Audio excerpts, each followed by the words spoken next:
Sangha is invited to come back to our feet so that our collective energy of mindfulness will bring us together as an organism, flowing as a river with no more separation. Let the whole Sangha breathe as one body, chant as one body, listen as one body, and transcend the boundaries of a delusive self, liberating from the superiority complex, the inferiority complex, and the equality complex.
Symbols of freedom, the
Good morning, dear Sangha.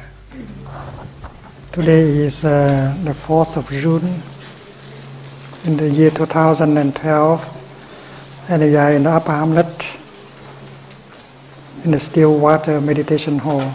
This is the 4th day of our retreat with the theme The Science of the Buddha.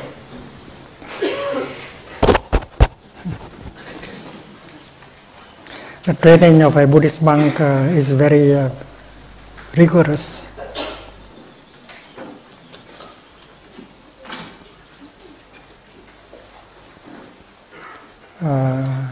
The yogi, the practitioner, should receive complete instructions in order to begin his or her practice. When you sit down, you are supposed to sit in mindfulness.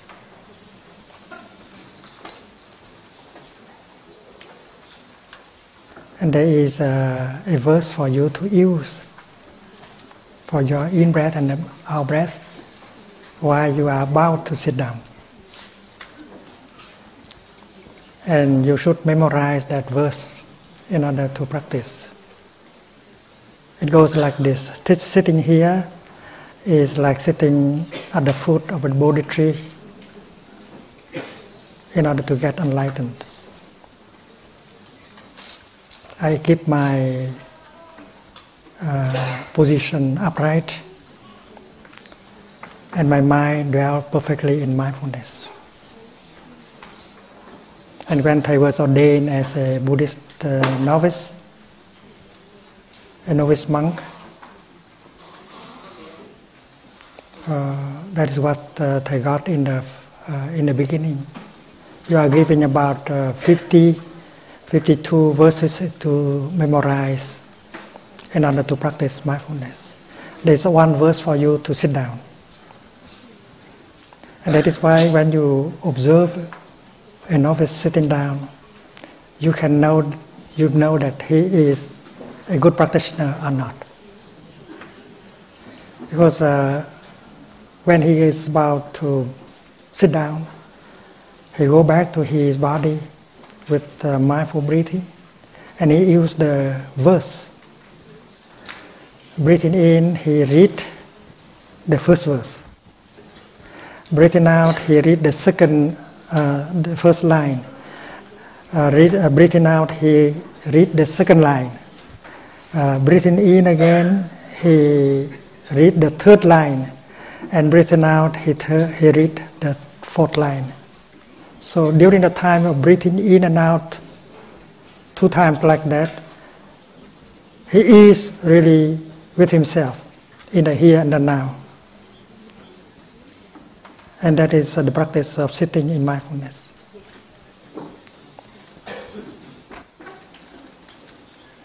Sitting here is like sitting at the foot of the Bodhi tree. My posture is solid, erect, and my mind dwells perfectly in mindfulness. So when you look at someone sitting, you know that he is sitting the correct way or not. And the correct way is to sit in such a way that you are solid. You dwell in the here and the now, and you are relaxed. So the 8 minutes we spend together sitting before the Dhamma talk should be the 8 minutes of peace and joy. Because if you practice sitting correctly, and then joy and peace should be the thing you enjoy during the sitting. And how you do that? You use your body. You make good use of your lungs, your body, your back. You make good use of your whole body, and you make good use of your in-breath and out-breath. And you know how to handle your mind so that the sitting and the breathing can generate the energy of mindfulness, peace, and joy. And that is what can nourish us and heal us. So 8 minutes of sitting is 8 minutes of joy, of peace, of mindfulness, of healing, of nourishment. And that should be enjoyable. And when you sit for 45 minutes, it should be the same. 45 minutes of sitting is 45 minutes of mindfulness, of concentration, of peace, of nourishment and healing. And sit in such a way that you generate mindfulness and concentration, that release the tension in your body and bring joy and bring peace to your body and your mind. And the training is very rigorous. And when you invite the bell to sound, we don't say strike the bell or hit the bell. That's too violent. So in the Buddhist tradition, we say inviting the bell to sound. The bell is a friend. The bell is a bodhisattva that helps bring us back to the here and the now. So we should treat the bell nicely and with respect. That's why, as a bell master, today Brother Fablin is the bell master. Before inviting the bell to sound, you have to bow to the bell as a friend, as a bodhisattva. Even if the bell is a mini bell. May I have the mini bell?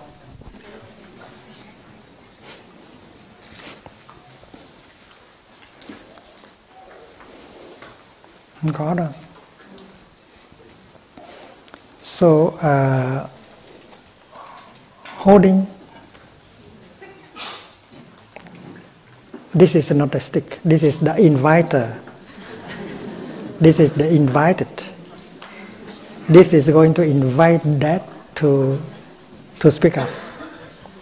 So holding the stick like this, in the case of this bell, you might like to put the inviter up like this, and your left hand and your right hand.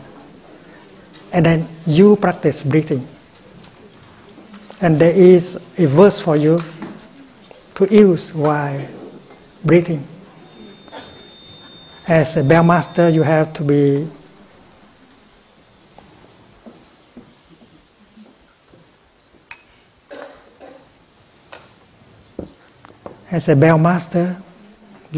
calm, to be concentrated, to be mindful, to be solid, in order for the quality of the sound to be good enough for the Sangha. That is why before inviting the bell to sound, you have to prepare yourself.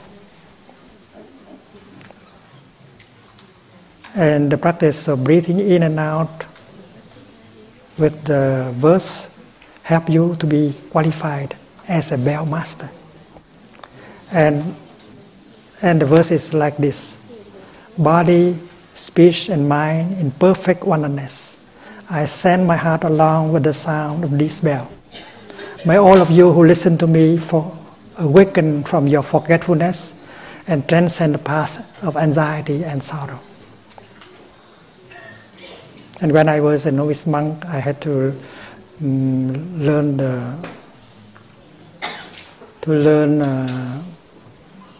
to memorize the verse in classical Chinese. But now we have the Vietnamese version, we have the English version, we have the German version, and so on. And you can find these verses in the chanting book.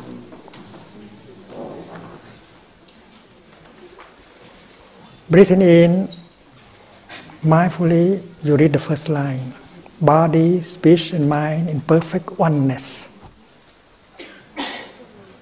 You are concentrated.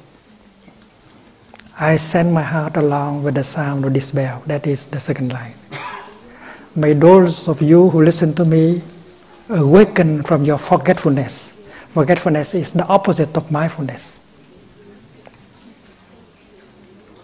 And then you breathe out again and you say, and transcend the path of anxiety and sorrow. And after having breathed in and out mindfully like that, with the gatha, you are well concentrated. you are solid, and you are qualified as a bell master. And then the first thing you do after that is to wake up the bell. This is a half sound.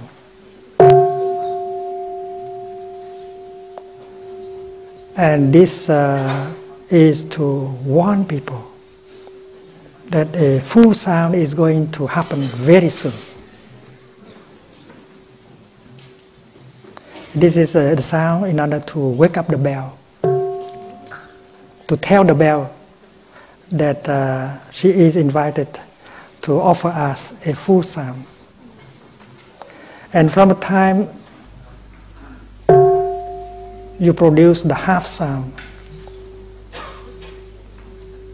until the full sound comes, you have the time to prepare yourself and allow the people around you to have a chance to prepare themselves for the reception of the sound.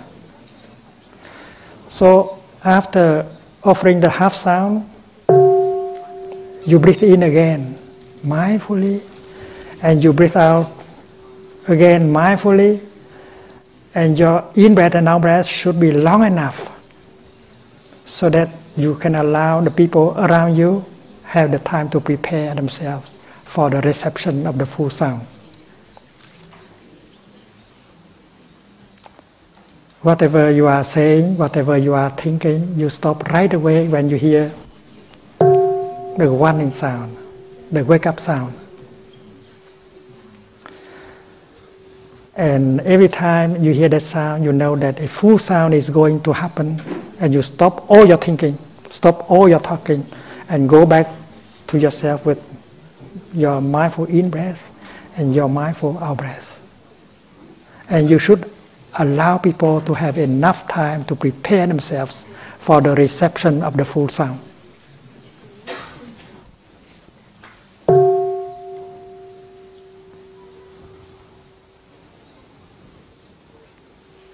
And then you invite the bell to produce the full sound.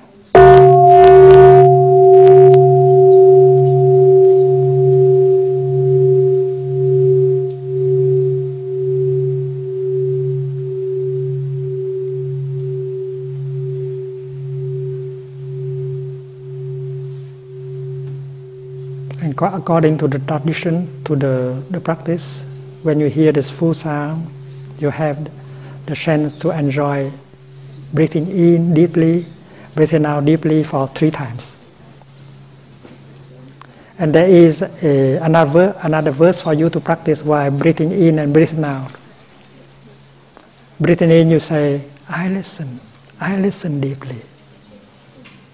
Not only with my ear, but I listen with all my body and mind. Breathe in such a way that all the cells in your body join you in the listening.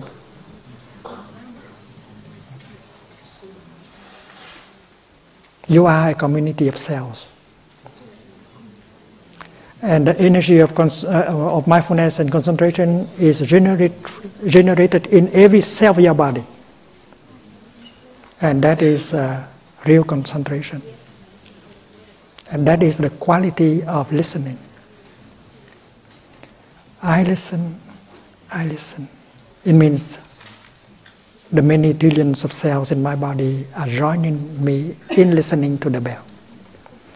The sound of the bell is the voice of the Buddha from inside of you, calling you home to the here and the now.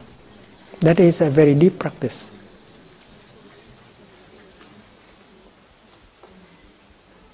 I listen deeply. And when you breathe out, you say, this wonderful sound brings me back to my true home. And your true home is in the here and the now, where life is available. In your daily life, you might live in forgetfulness, and your mind goes back to the past, is pulled away to the future, and caught in your project, your anger, your fear. Your mind is not with your body, and you are not in the here and the now. You are not truly alive. you are in forgetfulness, in the realm of forgetfulness. You are not in the realm of mindfulness. And as soon as you begin to breathe in mindfully, you bring your mind home to your body, and there you are in the realm of mindfulness, established in the here and the now. And now you are in position to touch life and all the wonders of life in the here and the now. So every time you hear the full sound, everyone stop thinking, stop talking, and enjoy breathing with the verse, I listen. My whole body is listening. This wonderful sound brings me back to my true home. And by breathing in and out like that, you generate the energy of mindfulness, the generate of calm, of peace. And that peace penetrates into every cell of your body. And you are in a state of release, relaxation. And listen like that, will bring healing, transformation, and joy, and peace, and nourishment to your body. And the practice should be pleasant. Otherwise, it's not a good practice. And then after each full sound, you have a chance to enjoy 3 times breathing in and breathing out with that verse. And then the bell master invite the second full sound. And he measure the time between the 2 sounds with his in-breath and out-breath. And if he is a good bell master, he allowed a few extra seconds for the people to enjoy. Because each, the time between the 2 sounds of bell should be enough for people to enjoy 3 deep breathing in and breathing out. So it's very nice of the bell master to allow us a few more extra seconds so that we can fully enjoy our in-breath and out-breath. And when you have finished your 3 sounds of the bell, people have already had a chance to enjoy 9 in-breath and 9 out-breath.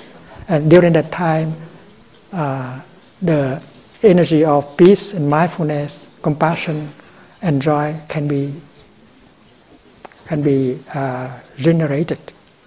And when everyone practice together, the collective energy of mindfulness, of peace, of joy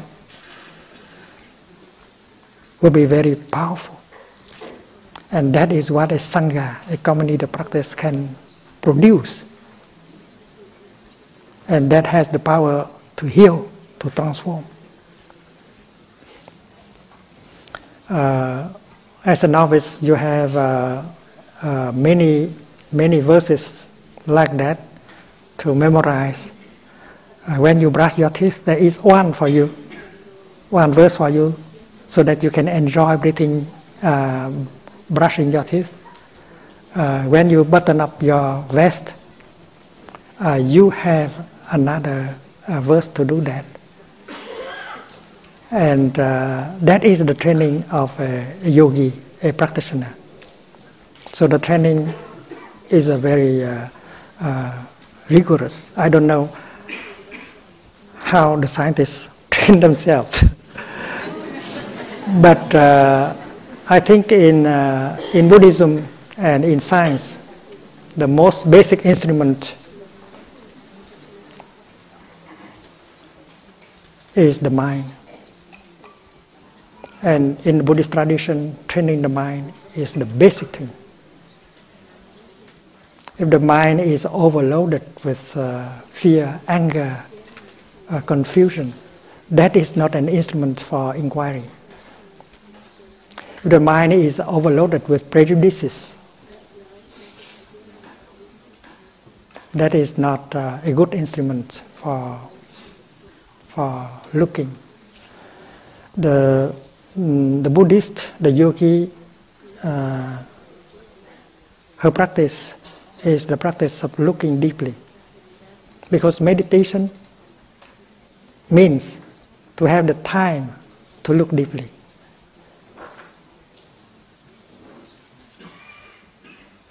And when you are not calm, when you are not concentrated, you cannot look deeply. That is why mindfulness and concentration help your mind to be calm, to be clear, to be concentrated. And you can succeed only if in the work of looking deeply, if you know how to train your mind. You should ask the scientists how they train their mind, because they have a lot of instruments, but they know that the main instrument, the basic instrument, should be their mind. And in the Buddhist tradition, it's very clear that there are two obstacles for our mind. We have to remove these two obstacles. The first obstacle is knowledge. In Buddhism, knowledge is an obstacle. You have to know how to release knowledge. What you know might be an obstacle. Someone who is climbing on a ladder, if, for instance, if he climbs on the fourth step, and if he thinks that he is the highest, and then that's the end of inquiry.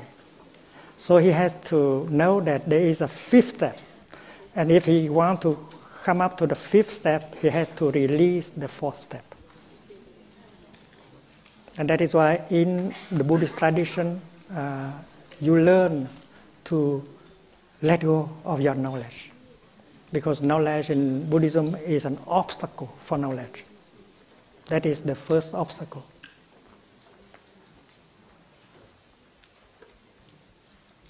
You should not be caught in what you know. You have to be ready to release what you know in order to go to another level of knowing, of understanding. And in the tradition, Buddhist tradition, this is the most important thing.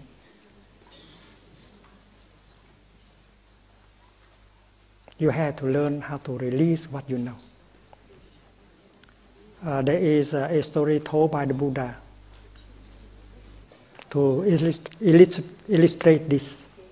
The merchant, a businessman, while he was away from his home, his village was burned out, and the pirates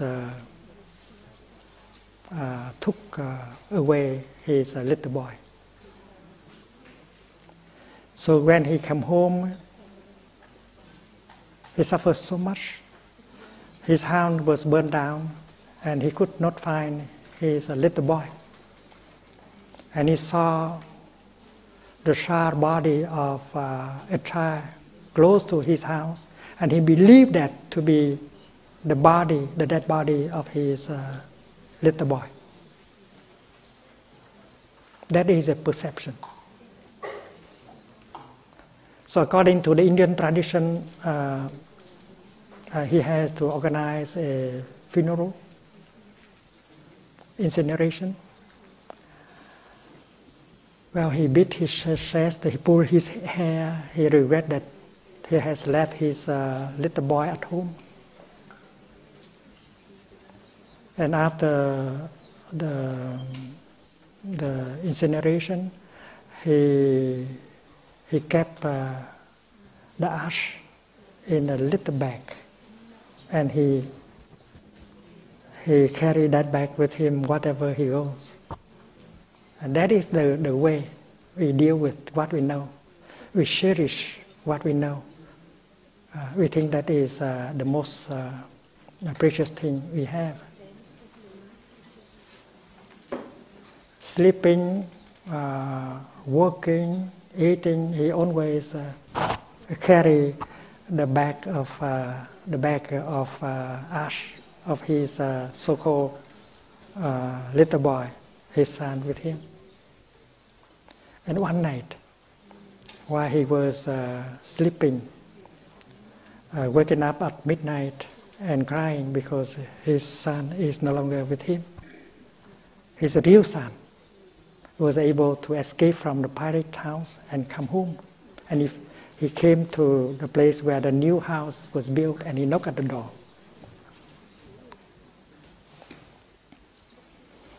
And the poor father was holding the bag of ash of his son, crying. And he said, "Who is there?" And the little boy said, "It's me, Daddy. Open the door for me." And because this fellow believed that his boy is already dead, he has performed the ceremony, funeral ceremonies, and he is holding already the ash of his son. So this must be a naughty boy trying to disturb him. So he refused to open the door. And finally, the little boy has to go away. So the Buddha said that if you consider something to be the truth, and if you are attached to that, you are caught. Even when the truth itself come and knock at your door, you will not open. And this is a very clear in Buddhism, the practice of releasing your knowledge, your view. And that is the first obstacle for the mind that a meditator should be able to remove. We should not be sure of anything.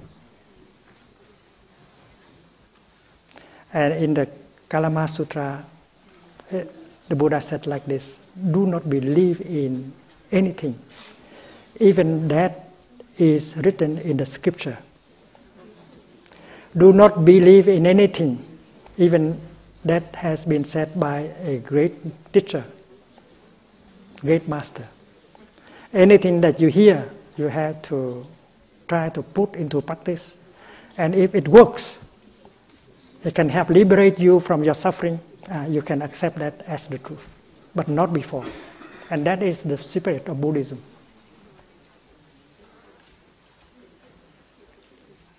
And I think that should be also the principle, the spirit of science. There are good Buddhists. There is good Buddhism and there is bad Buddhism. And I think that there is good science and bad science. And good science is the kind of science that is ready to release what we think to be the truth. That is the first obstacle. The second obstacle in Buddhism is your afflictions, your sorrow, your fear, your anger, your despair. And all of that are obstacles because they make your mind not clear enough. So practicing in order to remove your fear, transform your anger and your confusion, that is to make your mind into an instrument that can help you to perceive the truth. So knowledge as the first obstacle and afflictions as the second obstacle. And I think in the tradition of science that should be true also. If a scientist is overloaded by anger and fear and despair, how can he succeed in his attempt to find out the truth? Because both the scientists and the yogi, they practice looking deeply in their own way.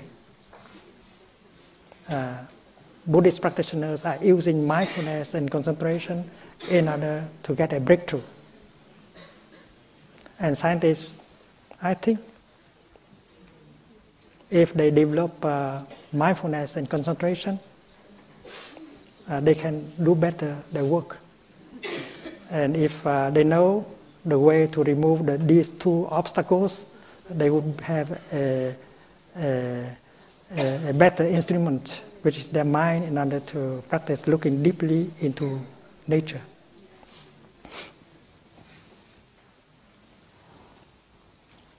Bell Master.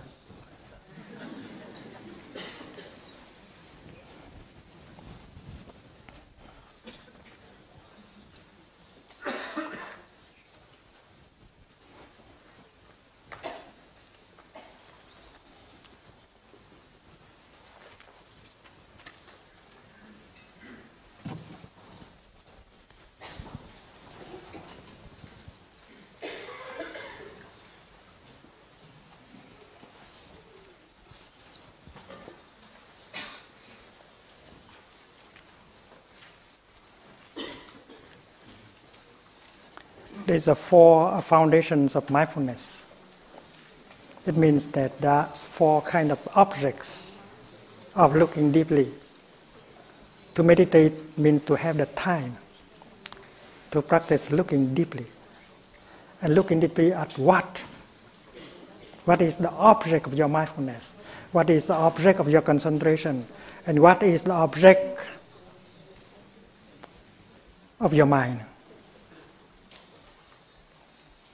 And we know very well that the first realm, the first object of meditation is body.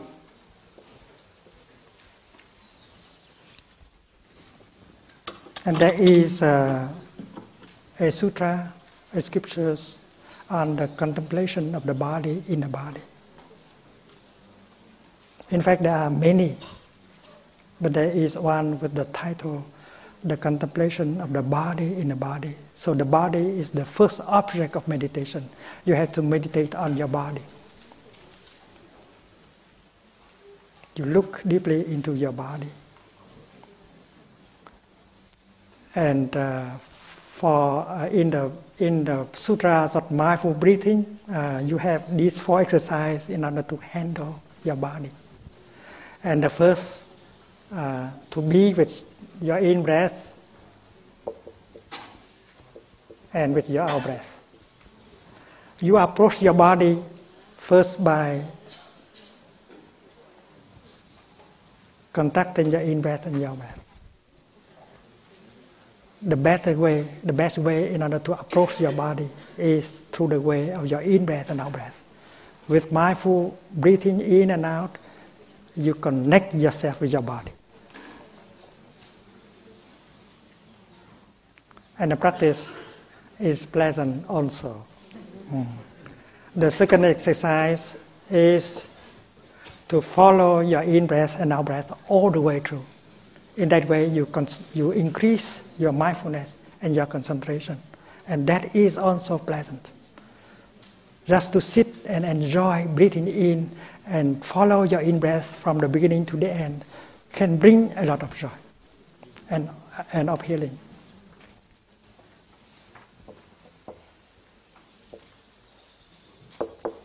And the third is to be aware of your body, to be with your body.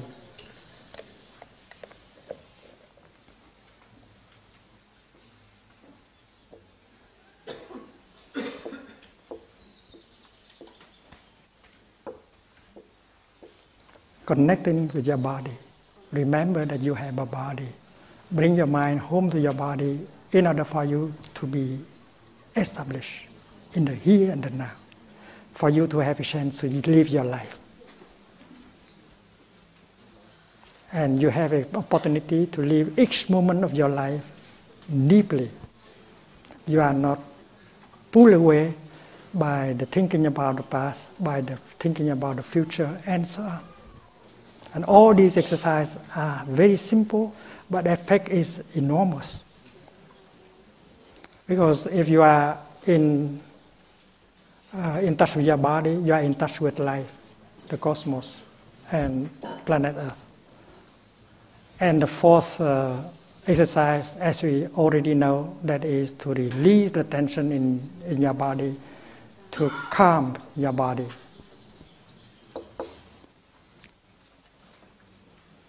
And there are more instructions given by the Buddha, so that we can look deeply into our body, and restore wellness in your body. There is an exercise proposed by the Buddha. He used the example of a farmer going up to the cellar and bring down a bag of seeds. And he opened one end of the bag, and allow all kinds of seeds to flow on the floor. And with eyes still in good condition, he recognized every sort of seeds. And he recognized this is the mung bean seeds, this is kidney bean seeds, this is corn seeds, and so on. So the same thing is true with the practitioner. In a lying position or a seated position, the practitioner passes in review of all elements in his body, beginning with his head and down. Breathing in, I'm aware of my brain. Breathing out, I smile to my brain. Breathing in, I'm aware of my eyes. Breathing out, I smile to my eyes. And you go down, you go down. Breathing in, I am aware of my heart. Breathing out, I smile to my heart. You pass in review all parts of your body. Like that farmer. He recognizes every kind of seeds that he sees on the floor. So this is scanning your body, with not with the X-ray, but with the ray of mindfulness. You recognize every part of your body, and you smile to it. And you might find that they are conditions of your happiness. And whenever you go through a part of your body that is not well, you might like to stay with that longer, and breathe in and out, and send your compassion, and embrace that part of your body with compassion. So, suppose you have some trouble with your liver, and while scanning your body with mindfulness, you come to your liver, and you know that your liver needs more of your attention, your mindfulness, your compassion. So you should stay longer with your liver, breathing in, become aware of your liver and its situation, breathing out, embracing your liver with the energy of mindfulness and compassion, and that help heal, even if you are taking some medicine. This will help the healing to happen more quickly. So looking into your body and helping your body to suffer less and to restore its well-being. And that is the first object of meditation, contemplation of the body in the body. The second realm, the second object of meditation is your feeling.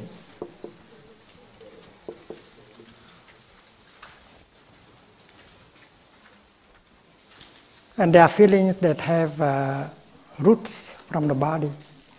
And there are feelings that have roots in your perception. Your wrong perception may bring a lot of painful feeling to you.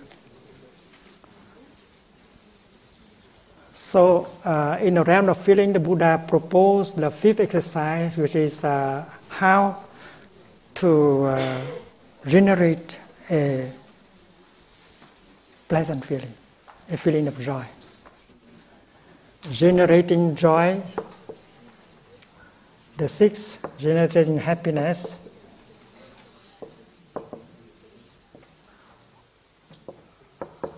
And the seventh, we already know, to be there with a feeling of pain. Breathing in, I'm aware of the painful feeling in me. Breathing out, I embrace the painful feeling in me. And that is what a good practitioner should do. A good practitioner does not seek to run away from the pain in him or in her. A good practitioner knows how to generate the energy of mindfulness and concentration in order to recognize the pain and embrace tenderly with compassion. Why? Because by doing so, she can calm down the pain. And that is the eighth exercise. Aware of the painful feeling and calming the painful feeling. It's very pragmatic, it's very practical. And then the third domain of looking deeply, the third object of looking deeply is the mind. It's your mind. The practitioner look into his mind. His mind is the object of meditation. The scientists, they like to look at nature.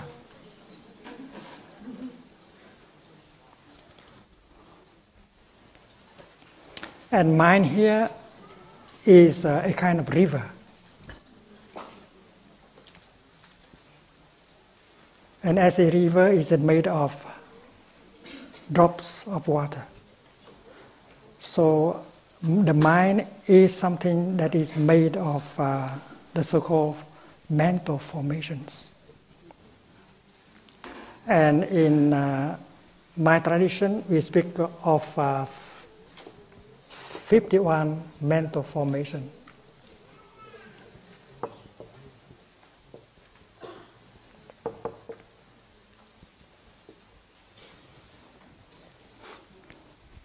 And as a novice, I have to memorize the 51 mental formations. And when a mental formation arises, I should be able to recognize it and call it by its true name, whether it is anger or fear. When anger comes up, I have to say, this is anger. Breathing in, I know the mental formation called anger is there. Breathing out, I'm going to take good care of the mental formation called anger. So you have to memorize the names. You have to recognize each mental formation as it arises. So to meditate is to sit on the bank of the river of the mind and to recognize every mental formation that arises. That is because the mind is a succession of mental formations. Formation is a technical term in Buddhism. Every compounded thing is a formation, like a flower. A flower is a formation. A flower is made only of non-flower elements, the sunshine, the cloud, the earth, and so on.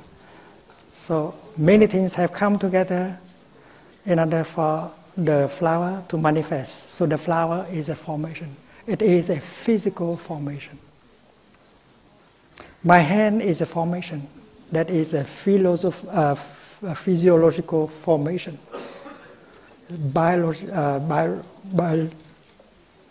And your anger is a mental formation. So to meditate on the mind means you sit on the bank of that river and observe the arising, and the going away of each mental formation. First of all, this is the practice of simple recognition. You should not try to grasp the mental formation. Or you should not try to get away from the mental formation. You stay neutral. And your work is to just recognize it and call it by its true name. So there are wholesome mental formations like loving kindness, compassion, equanimity, non-discrimination, joy, and so on. And there are unwholesome mental formations like fear, anger, hate, despair. And if one mental formation arises, the meditator should be able to recognize it. And if it is needed, and then we go look deeply into it and try to take good care of it. And later on, we shall be able to transform it the way we want.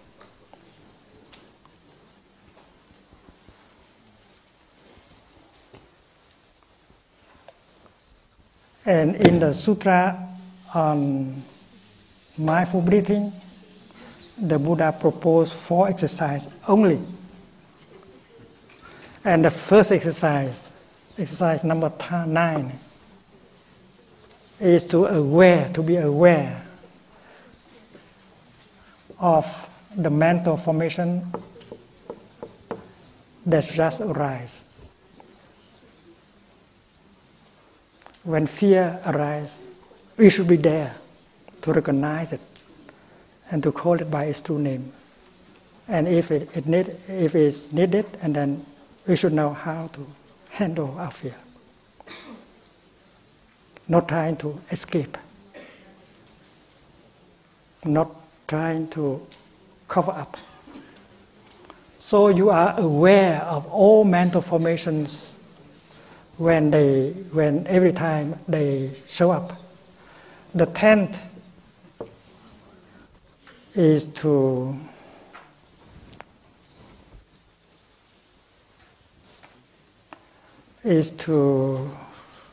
gladden, is to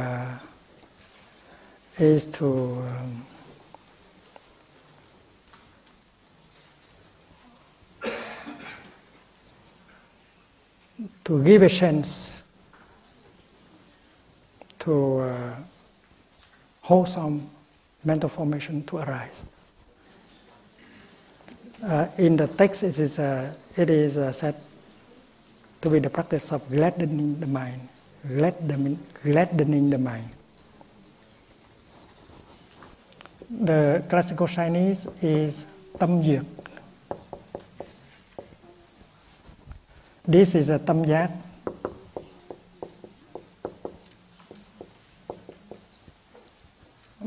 To recognize the mental formation, to gladden the mental formations. We have good mental formations in us. We have, before a mental formation manifests, it is in us in the form of a seed.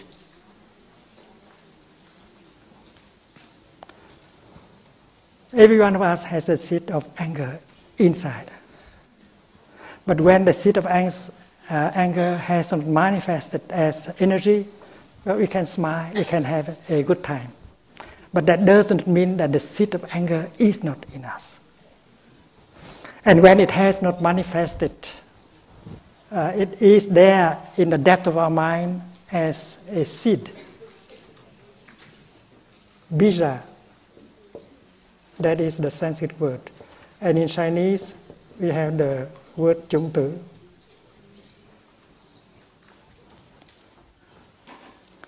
So all the 51 mental formations have their seed in our consciousness, in our store consciousness. And every time an unwholesome seed is watered, like the seed of fear and anger, it manifests as a mental formation and it makes us suffer. So the practitioner knows how not to water the unwholesome seed. The practitioners know how to touch the good seeds so that they have a more chance to manifest. Because in Buddhism, we speak of consciousness as having at least 2 layers.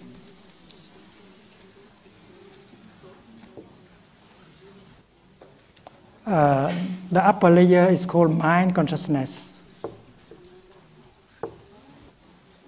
And the lower layer is called store consciousness. And all these mental formations, before they manifest up on the level of mind consciousness, they stay down here in the form of seeds.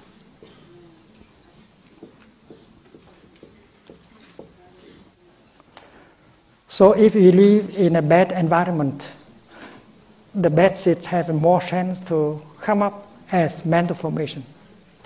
And that is why it's very important that we choose a kind of environment that will not turn on the bad seeds in us.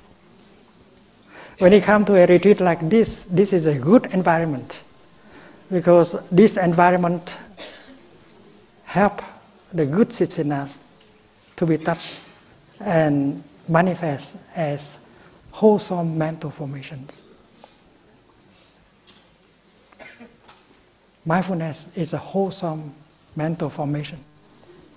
Concentration is a wholesome mental formation. Loving kindness is a good one. Compassion is another good one. Forgiveness is another good one. Non-discrimination is a good one. So we should put ourselves in a kind of environment that help turn on these seeds, and that requires some skillfulness from the part of the practitioner.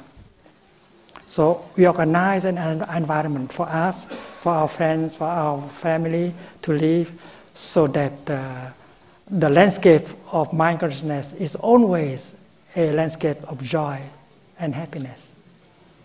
And that is why we do not water the negative seeds.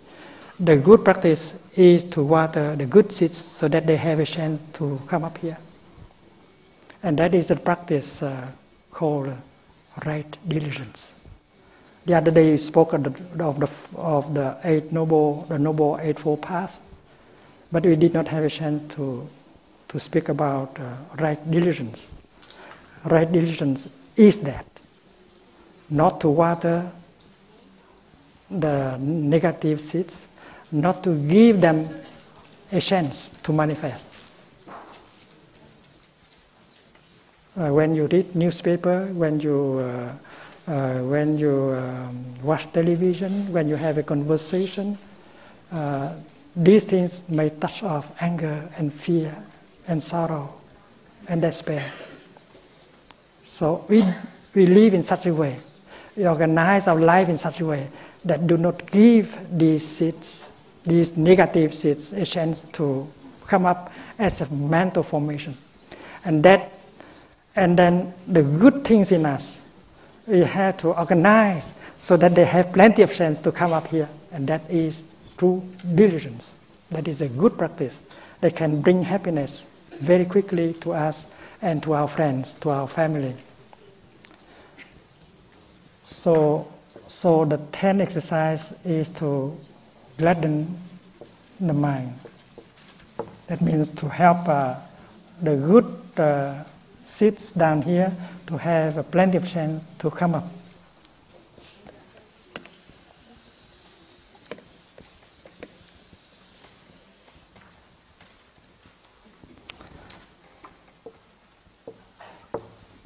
And the 11th exercise is to nourish concentration. Concentration, the mind.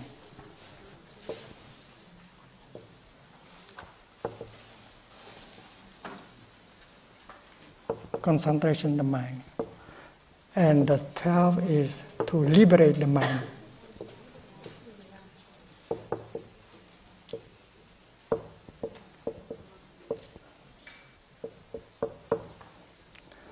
Suppose a seed of fear or of anger has come up. Instead of trying to suppress it or ignore it, the practitioner knows how to recognize it. And in the realm of feelings, the practitioner knows how to calm it down. But now, the practitioner knows how to go further. Not only to calm it down, but to know how to look deeply and how to transform it. And the way is to concentrate on that and look deeply into that. And we know that mindfulness brings about concentration. And when mindfulness and concentration are powerful, we will have a breakthrough. And we have the insight. Mindfulness, concentration, insight are the three kinds of energies generated by the yogi that has the power to liberate. And yesterday we spoke about three kinds of practice of concentration. There are many kinds of practice of concentration in Buddhism. And yesterday we spoke about the three doors of liberation. emptiness, signlessness, and aimlessness. That is the three kinds of contradiction that can be found in every school of Buddhism.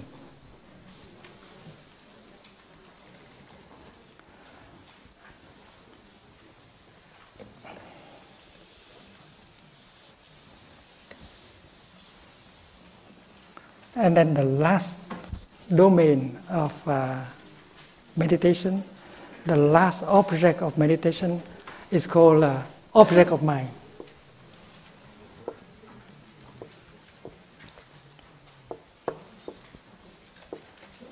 Mind and object of mind. In science, people call it nature. But in Buddhism, that is only the object of your mind. Nature, even that is a constellation, that is a galaxy, it is an object of your mind. It is not something independent from the object of your mind. This is a very important in Buddhism. What you see, what you perceive, is the object of your mind. In science, many scientists still believe that consciousness and the object of consciousness are two distinctive things. That there is a consciousness, the subjective mind is in here, and is reaching out in order to understand nature, the world of reality outside. In Buddhism, that is the greatest mistake. That is called in Buddhism the dual grasping, the double grasping, la double prise.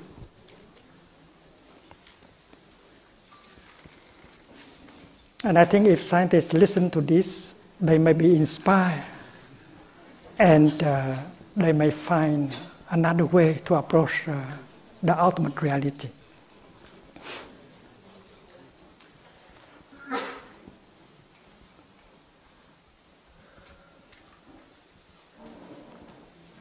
In the teaching of Buddhism,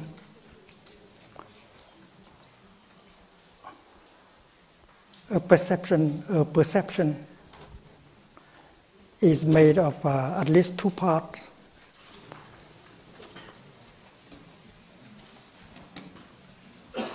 This is we try to analyze. This is a way of speaking. There is a perceiver.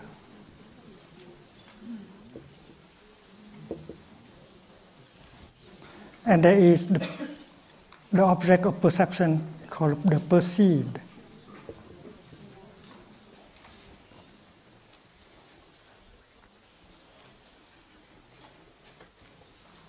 The technical term is the subject and the object. And this part, this is consciousness. And consciousness is made of subject and object. This is called tướng phần.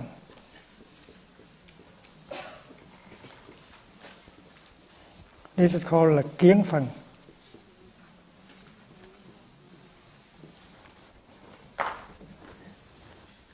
The Sanskrit word is nimitta bhaga. And daksana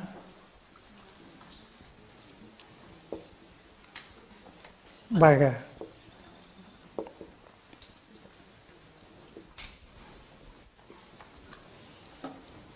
Subject and object. We know that in the tradition of phenomenology, it is stated very clearly. La conscience, c'est toujours la conscience de quelque chose. Jamais la conscience toute seule. Consciousness is always consciousness of something. So if you believe that consciousness is something that can exist separately from the object of consciousness, you are wrong.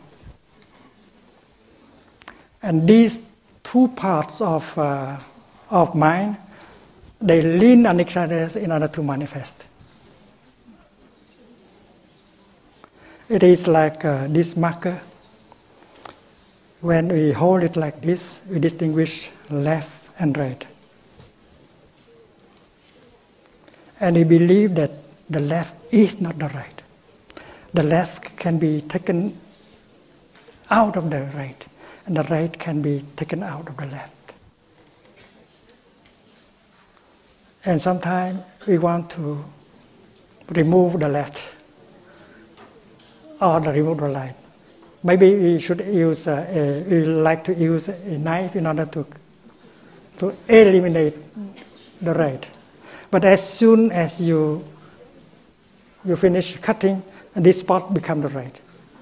Because if the left is there, the right is always there. You cannot take the right out of the left. You cannot take the subject out of the object. You cannot take the object out of subject. They lean to each other in order to manifest. And in Buddhism, we speak of sahabu.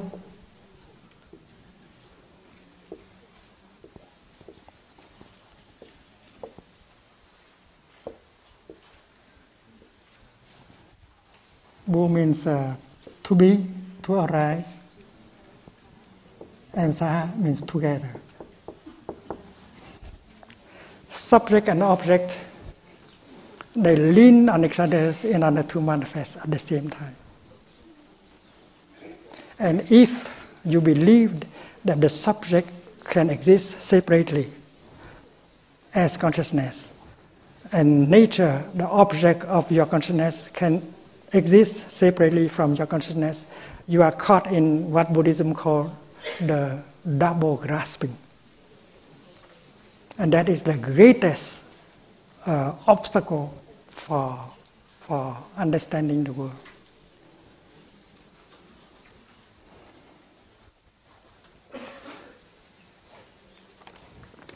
We know that that this is the paper. We can distinguish the left and the right.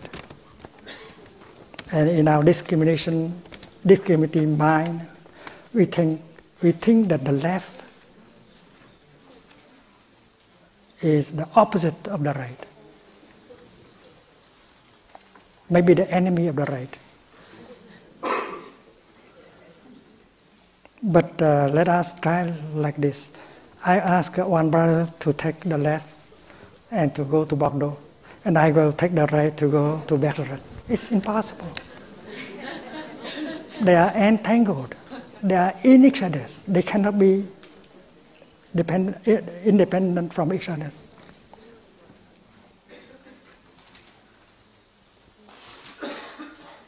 So the same thing is true with object and subject of consciousness.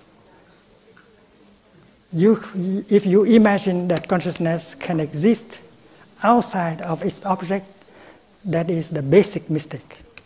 And that is very hard. And we have to train ourselves in order to overcome that kind of obstacle, the basic obstacle.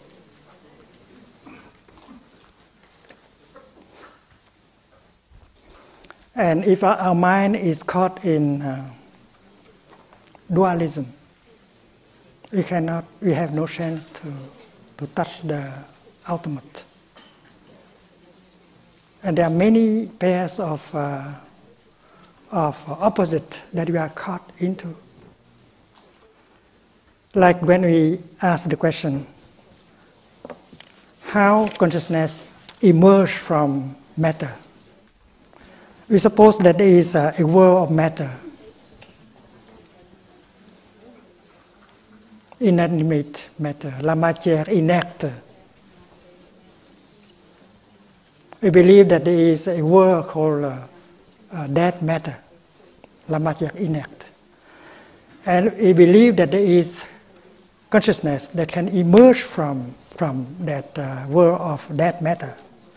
That is discrimination. That is double grasping also. The distinction, the discrimination between matter and mind is also a basic mistake. But quantum mechanics now has begun to see that. We no longer believe that the electron, the photon is something inanimate. There is a lot of intelligence in them.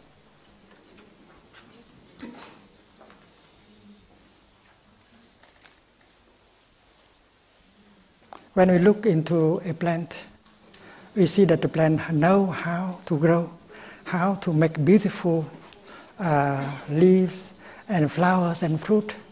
If there is no intelligence, no consciousness, how a plant can do like that? So you cannot qualify the world of plants as matter. There is intelligence, there is consciousness in that. When you look at the seashell, you see that that little living being knows how to fabricate a wonderful house for himself or herself. And Mother Earth knows how to produce such a thing. Do you think that Mother Earth is dead matter? Do you think Mother Earth is la matière inerte? We should not think of Mother Earth only as the environment. Mother Earth is not matter. Because our discrimination between matter and mind, that kind of dualistic view should be transcended. And quantum mechanics is about to touch that kind of non-dualism between matter and mind. And many scientists have already recognized that there is intelligence in the elementary particle. They know. Even they know many things that we don't know.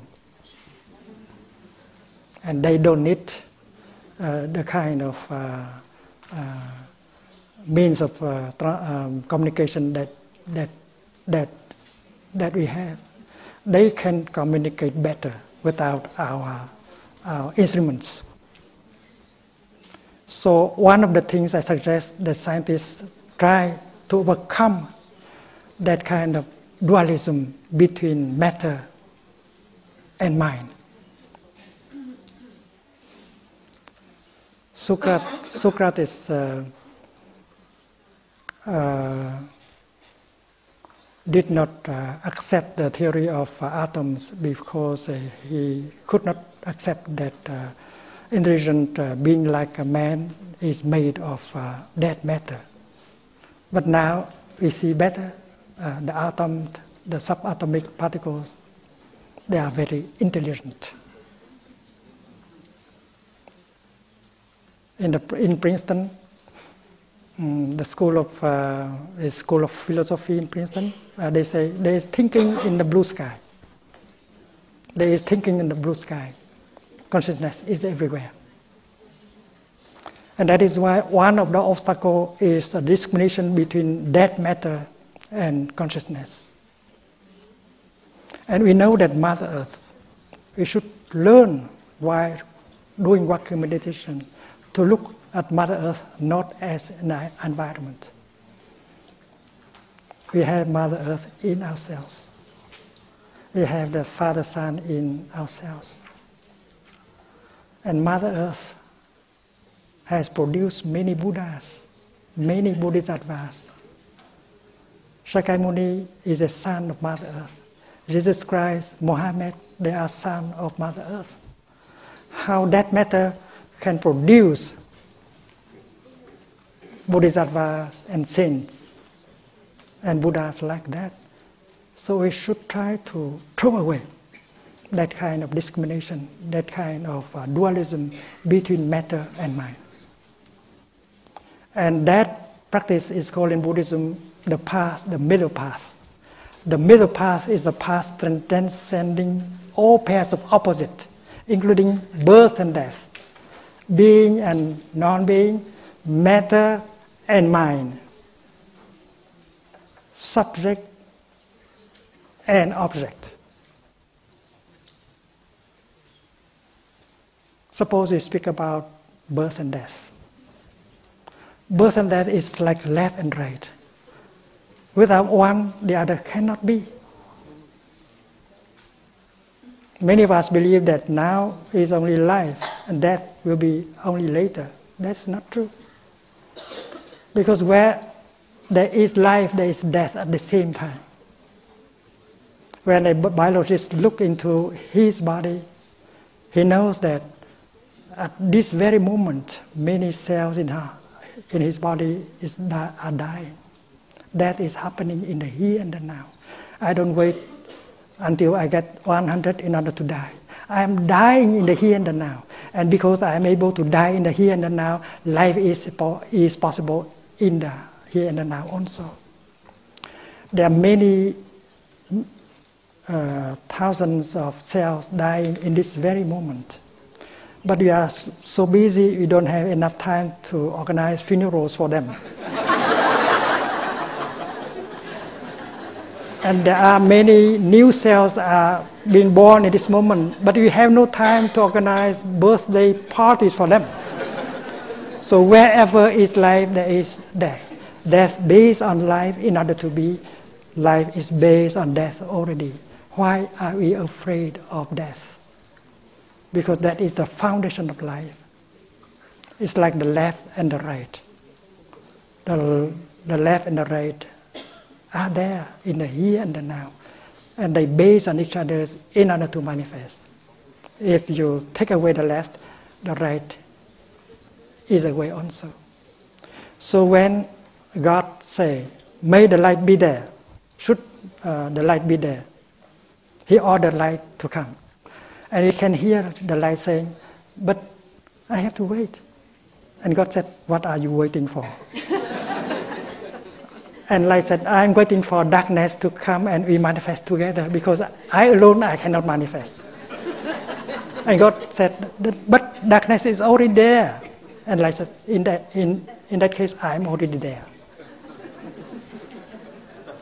So the middle way is a way to transcend all pairs of opposite.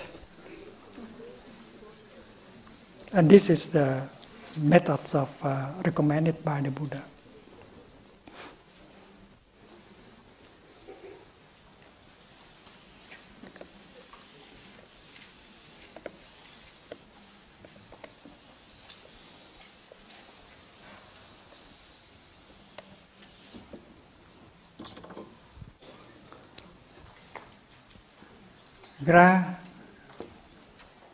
Grahaka, Grahya.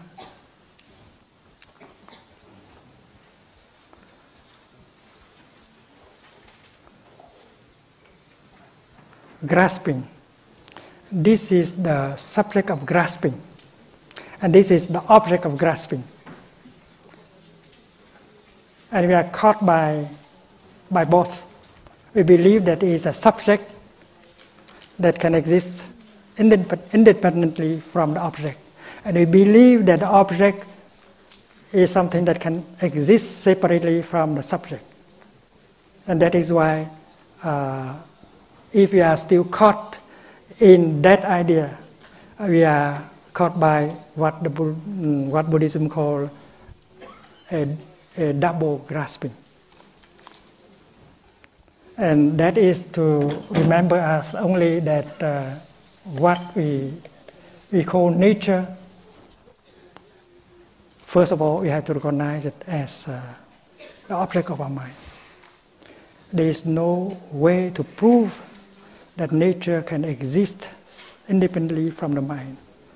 But some philosophers say we have to believe, to make it, to take it like nature can exist outside of the mind.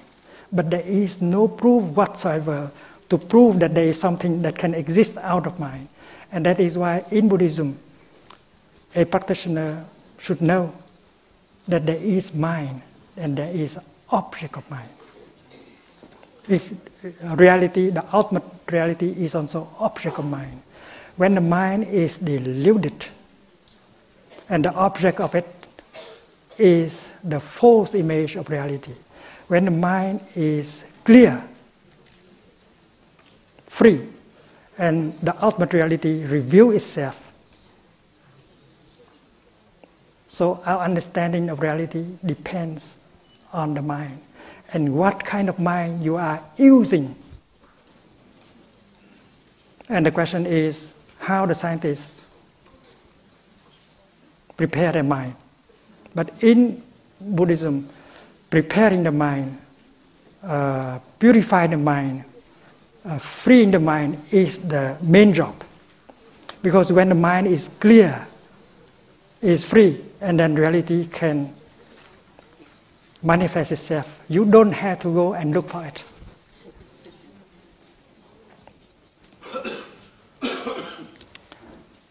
And the Buddha also offer 4 kinds of exercise in order to help you look into the object of mind.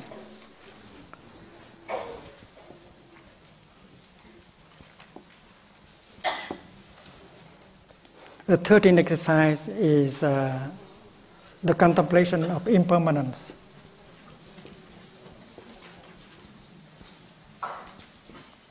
That is one of the practice of concentration.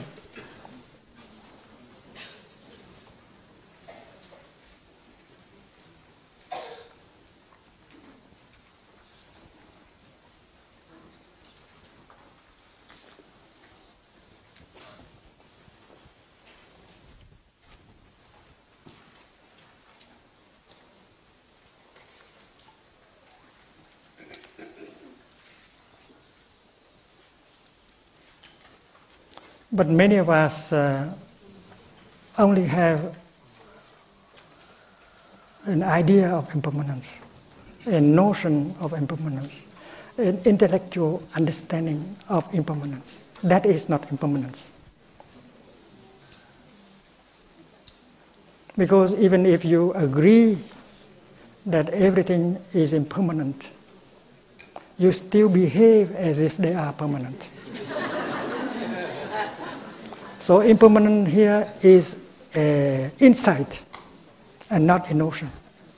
A notion does not have the power to liberate you, only an insight.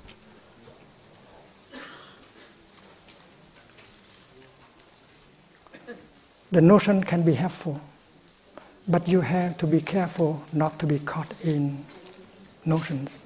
Even the notion of impermanence, the notion of no self, the notion of interbeing. These notions are skillful means in order to help you. You are given some instrument in order to work the land to grow vegetable. And that instrument, you should not worship it. You should not put into an altar and worship. You should make good use of that instrument in order to work the land, in order to produce vegetable. So the teaching is given not for you to worship, not for you to say, I have the truth. I monopolize the truth. And that truth is called interbeing, impermanence, non-self. It does not help. So the practice of samadhi, concentration, is to produce not a thought, not a notion, but an insight. It is the insight of impermanence that helps liberate you and not the notion of impermanence. You know that your beloved one is impermanent, but you still have the feeling that she will be there for 1,000 years.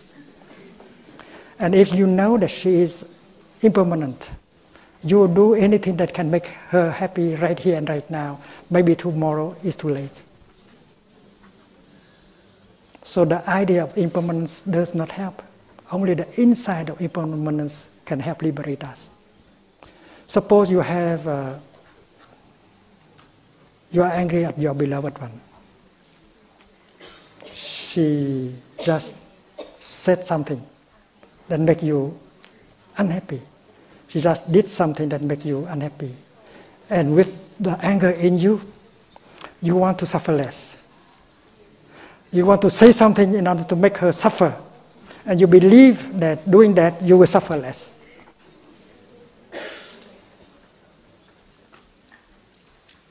You are not a practitioner. That's why when you suffer, you want to punish, to make another person suffer so that you get a relief. But that is an escalation of suffering. If you say something strong, mean, to make him or her unhappy, she will suffer, and she will try to suffer less by saying back something that makes you suffer. Punishment. And we know that it is an escalation of anger. But according to this, we can do otherwise. When you get angry of your beloved one, and when you are about to say something to make her suffer, you remember you are a practitioner. You close your eyes, you breathe in, and you visualize your beloved one 300 years from now. What my beloved one will become in 300 years. And you don't need a lot of time. A few seconds can bring you the insight of impermanence. And you can realize right away that to get angry at each other like this is stupid. What I will become in 300 years, what she will become in 300 years. That's not wise to make each other suffer like that. And maybe you need only one in-breath in order to touch the nature of impermanence in you and in her. And that is insight, and not what you talk about. And when you breathe out, you open your eyes. And the only thing you want to do now is to take her into your arm and practice mindful breathing. Breathing in, I know that she is still alive. Breathing out, I am so happy. The transformation can be very quick with concentration. Concentration is samadhi. So impermanence should not be a notion, an idea. It should be a practice, should be a concentration. And the first concentration that the Buddha recommends in the Sutra of Mindful Breathing is the concentration on impermanence, anicca. And the next exercise is the concentration on non-craving.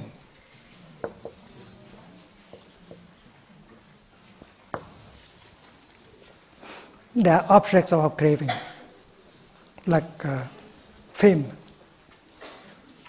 like success, like power, like money, like sex. And we believe that happiness will not be possible unless we get that. So we invest our whole body, our whole mind, running after the object of our craving. And many of us suffer very deeply in the process of running after the objects of our craving. But if we look deeply into the object of our craving, we see a lot of dangers into it. Many people have destroyed their body and their mind just running, trying to run after these four objects of craving.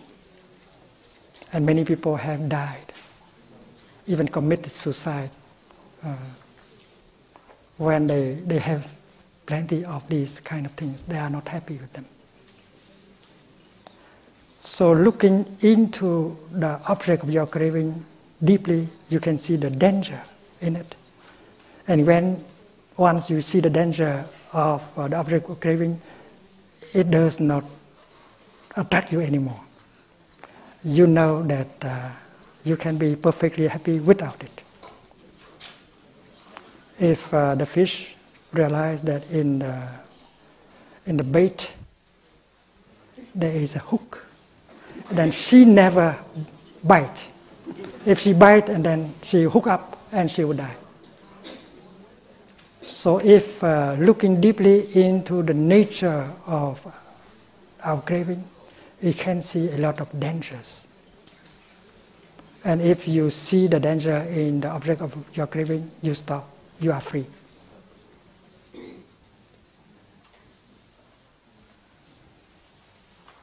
And the 15th is contemplation on nirvana.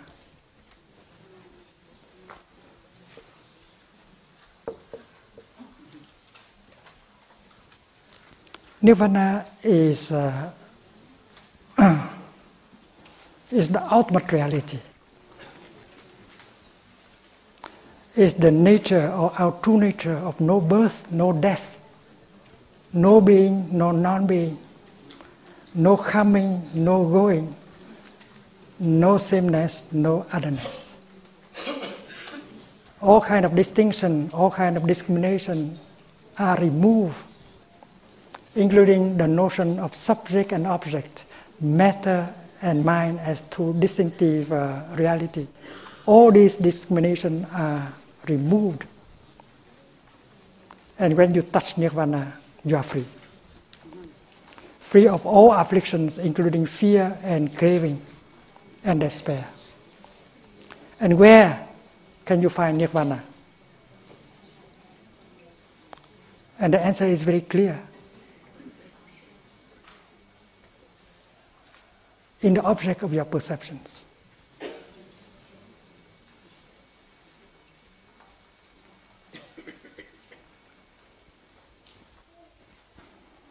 There are two levels of reality.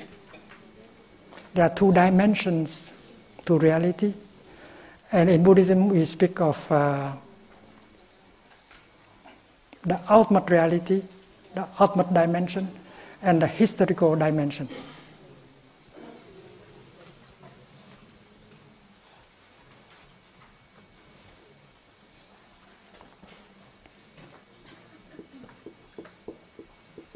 Bang Mong is the ultimate dimension of reality. And that is nirvana. And the other is Thich Mong.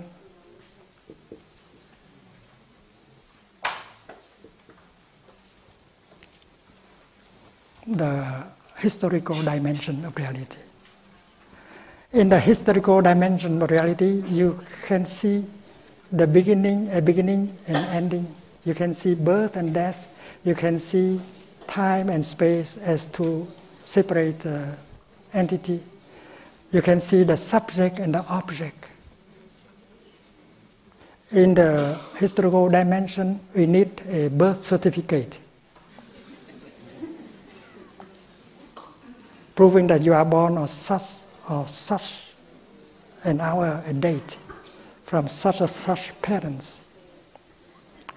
If you don't have that, you don't have an identity card. You cannot do anything. You do not have a job. You cannot draw the money from a bank. You need an identity. You need a date of birth, and so on. And so in the historical dimension, there is birth and death. You are there or you are not there. So notions of being and non-being, birth and death, coming and going, these belong to the realm of relative truth, conventional truth.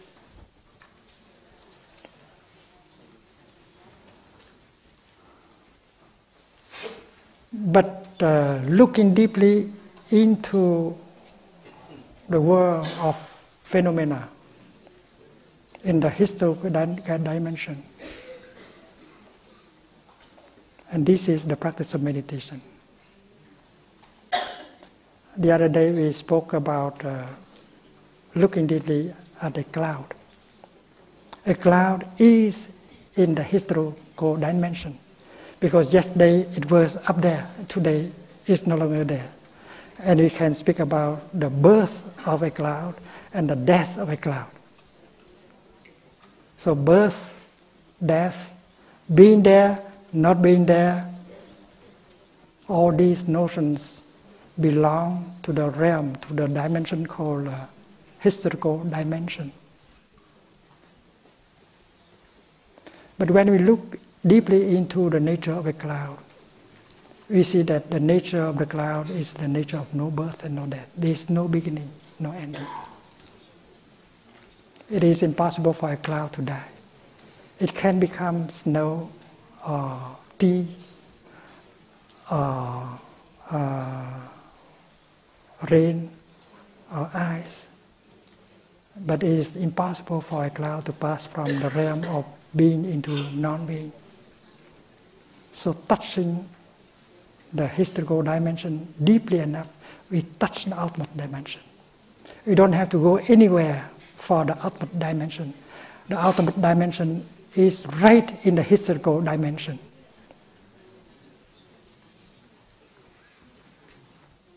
In the historical dimension, there is still discrimination between birth and death, this and the other. But when we go deeper, all these notions just disappear. And we touch the nature of no birth, no death, no coming, no going, no being, no non-being. We are free from all notions. And that is nirvana. That is the state of coolness. Nirvana, a philosophical term, a spiritual term, has come from the daily talking of the peasants. In the morning, when you make breakfast for your husband, you should gather some sticks in order to make fire. And the fire of yesterday may have died completely. So when you touch the ash, it's cool. It does not burn your finger anymore. So nirvana is state of coolness, not burning. And the Buddha has used the word nirvana to talk about the state of no afflictions. Because the afflictions like anger, fear, despair, they are burning us. They make us suffer. When we are able to remove all these afflictions, we are in a state of cooling. Nirvana is cooling. The cooling down. And because afflictions like fear, anger, despair, they are burning, that is why we suffer. And why we have these afflictions? Because of our way of looking at the world. Because we have notions of fear, or we have notions of birth and death, being and non-being. Me and you as separate entities. We use our mind of discrimination. We are caught by many notions, including the notion of subject and object, matter and mind. And that is why affliction arises. Once we are able to remove all these notions, including birth and death, being and non-being, and then all these afflictions have no ground in order to be born, and we are free. So nirvana is freedom, and first is freedom of notions.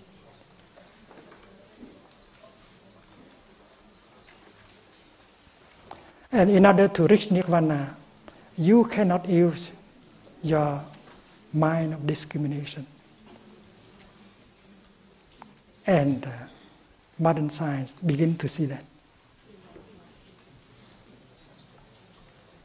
There are scientists who say that quantum mechanics is dealing with nature as she is.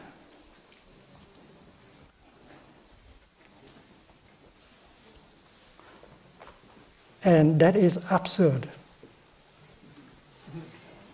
She is absurd. Quantum mechanics is dealing with nature as she is. It means absurd. Because we thought that it is here, but it can be both here and there. We thought that it is a wave, but it may be something else like a particle. Why? Because we are using a kind of mind that cannot touch the ultimate. In classical science, we have notions and ways. We believe that reality can be independent from our mind. Whether we are there or not, nature is the same. But in modern physics, we don't think like that anymore. We think reality is in function of mind. Mind is linked to reality in such a way that you cannot take mind out of reality, and you cannot take reality out of mind. And modern science begin to see that object and subject, they cannot be taken apart. They inter-are. Without this, the other one cannot be. So the mind that we use in the historical dimension is called, in Buddhism, the discriminative mind. The Chinese word is phân biệt trí.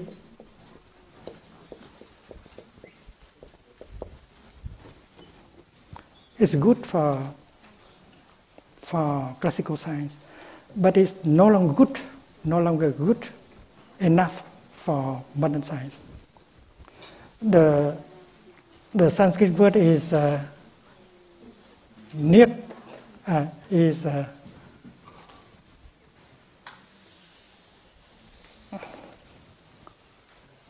vikampa snana. Snana means wisdom, and vikana means discrimination. The mind of discrimination. We have to distinguish between birth and death. Birth and death are two different things. We have to distinguish between left and right. They are different things.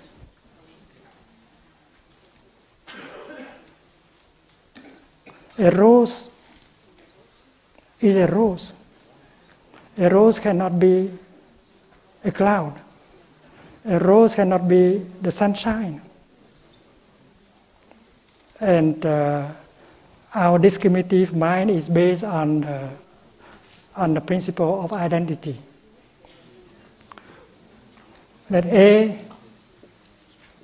can only be A. A rose can only be a rose. A rose cannot be something else. A human being can only be a human being. A human being cannot be a plant or an animal or a mineral. And that is the mind of discrimination. And with that mind of discrimination, we cannot touch the ultimate dimension. And that modern science begin to see, to feel it. And that is why, using the mind of discrimination, they find nature absurd. And that is why, in Buddhism, you should use another kind of mind in order to approach the ultimate dimension, in order to touch nirvana. But the ultimate dimension is not something apart from the daily life. What we touch in the historical dimension contains nirvana. And if we touch them deeply enough with the mind of non-discrimination, and then nirvana is available in the here and the now. You don't have to go and look for it elsewhere. And that kind of mind is called the nirvikalpa jnana.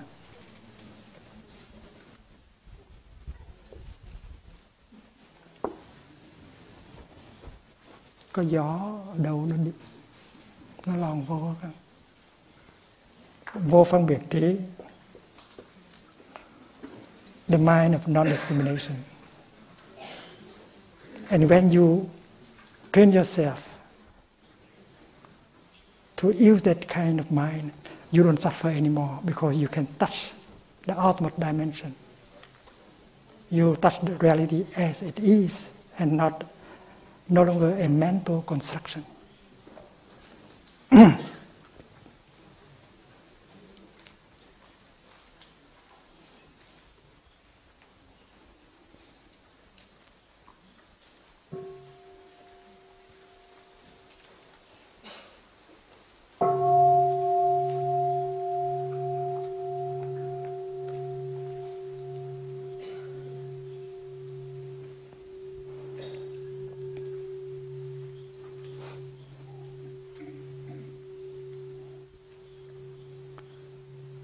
So the mathematics that we are having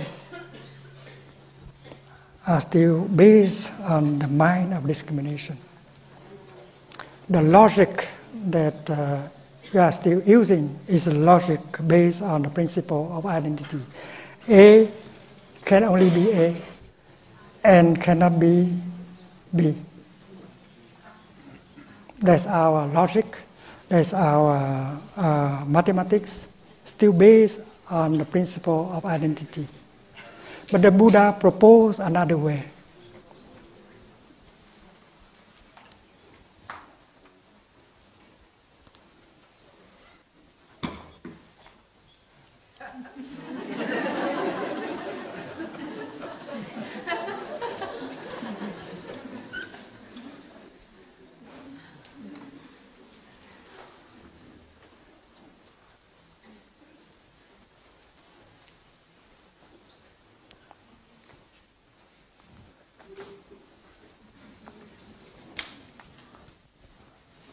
The way we do is to look deeply. When you look into this sheet of paper with the mind of a meditator, what you see? You see that a sheet of paper is made of non-paper elements. You can see a tree inside.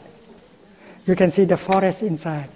You can see the rain on the forest. You can see the sunshine on the forest.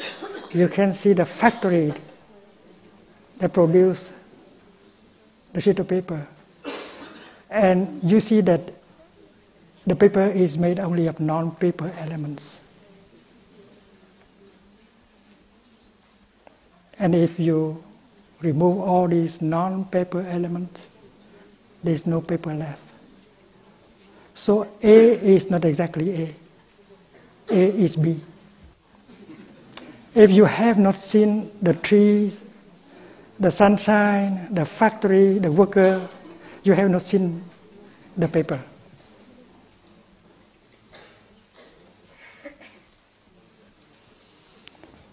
So the new logic proposed by the Buddha is a kind of dialectics. A is not A. You have to see that.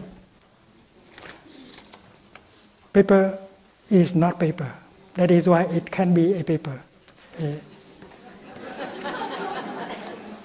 If you have not seen the non-paper elements in the paper, you have not seen the sheet of paper. A sheet of paper is made only of non-paper elements. The sheet of paper is full of the cosmos, but empty of a separate existence. And this is called a conventional designation, paper.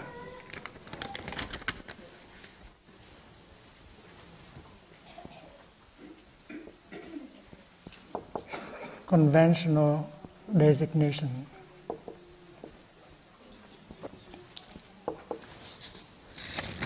The object of our meditation, we should look deeply into it and see the true nature of it.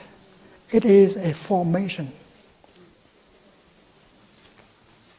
It does not have a substantial core of existence. It is full of everything else, but it is empty of a separate self. There is no separate existence. And that is why everything is a conventional designation without any real substance in it. So A, what you call A, is made only of non-A elements, including the Buddha. The Buddha is made of non-Buddha elements. And if you have not seen it, you have not seen the Buddha. And Buddhism is made of non-Buddhist elements. And when you see that, you are free from Buddhism. You are free from the Buddha. Because you know that the Buddha is also a conventional designation. And Buddhism is also a conventional designation. And that is why the middle way dialectics is that A is not A. That is why it can be A.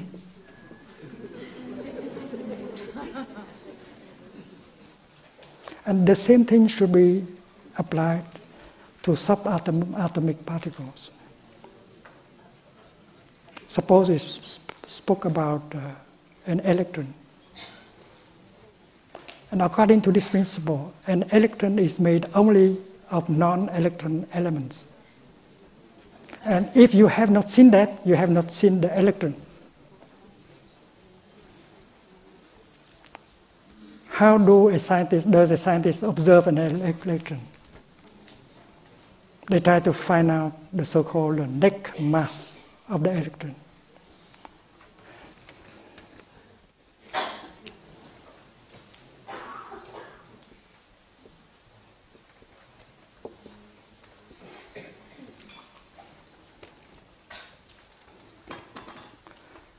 And they try to find out what they call the self-energy of an electron in terms of the relationship between electron and its own electromagnetic field. Without that field, its field of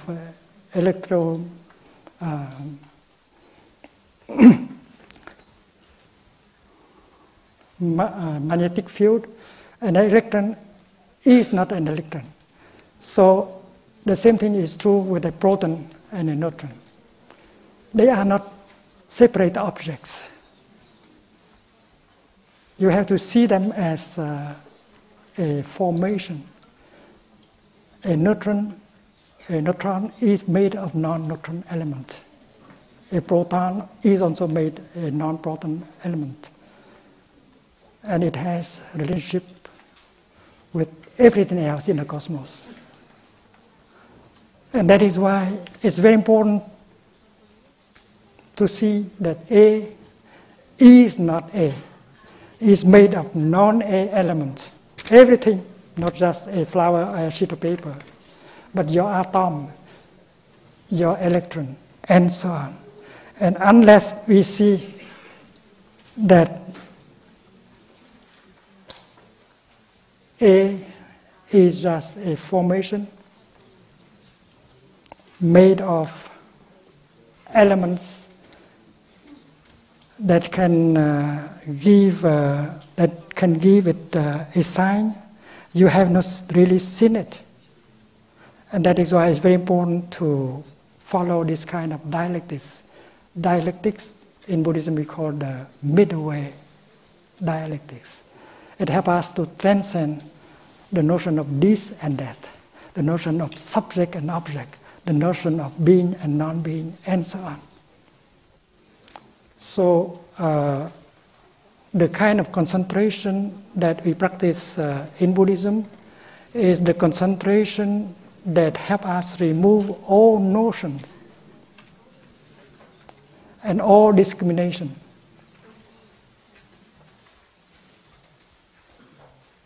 All discrimination.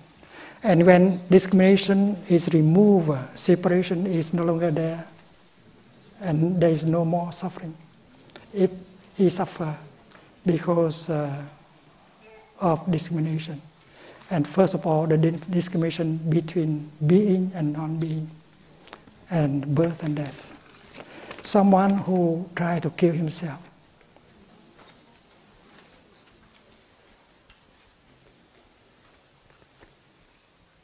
that person does not like being. He doesn't like to be anymore. And being become a burden. And he aspires to non-being. Because he believes that belonging to the realm of non-being is much easier. So the mind of someone who is contemplating suicide is to aspire for non-being, because being has become too heavy for him or for her. And there are those who are looking for non-being. And there are those of us who are looking for being, who are very afraid of non-being. And that kind of longing, that kind of suffering is based on the notion of being and non-being. And reality, according to the Buddhist insight, is free from both notions. Reality cannot be described as being or non-being. So when we ask the question, why is there something rather than nothing? That is a philosophical question, but that is also a scientific question. But in both cases, the philosopher and the scientist are still caught in the notion of being and not being. And using the mind of discrimination, we go around, we find things are absurd unless we have another instrument, the mind of non-discrimination, that can help us to transcend all kinds of notions, and then it will be possible for us to touch nirvana, to touch the realm of no birth and no death, and to have true freedom.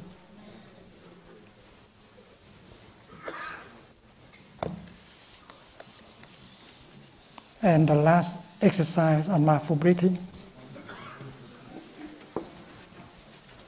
is to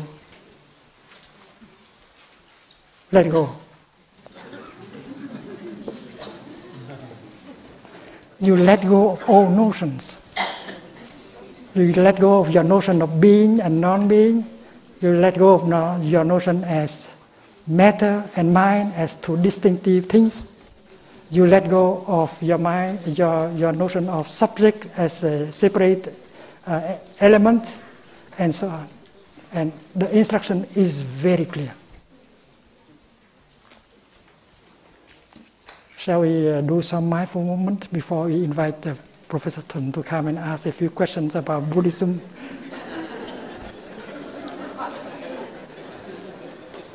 Please stand up.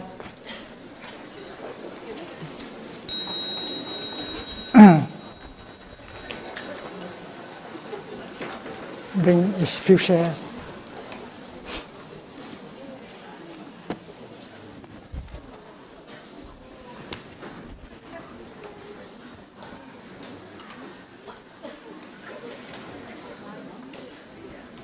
I enjoy breathing in. I smile breathing out.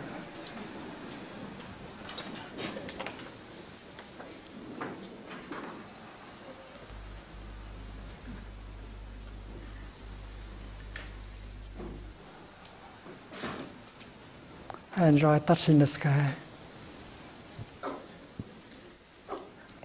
I enjoy breathing out.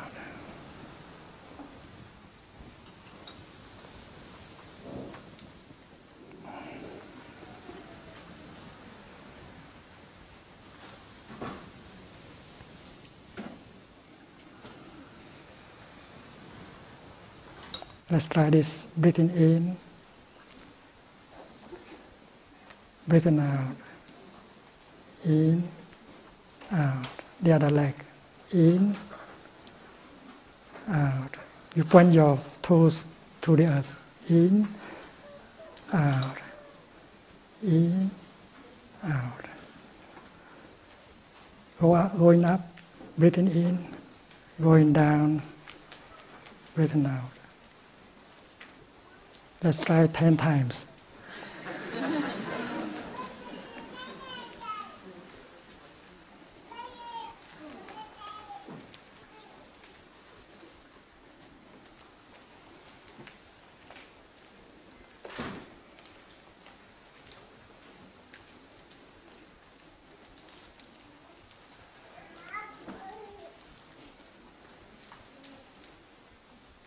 Three more.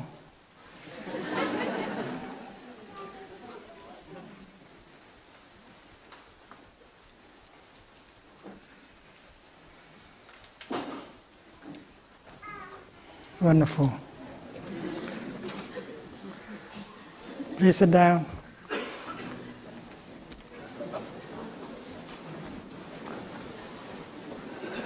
Mời anh Thuận lên.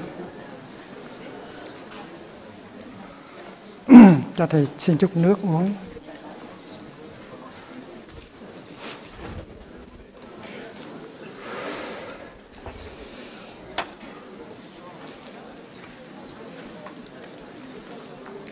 Thầy ngồi bên nào con?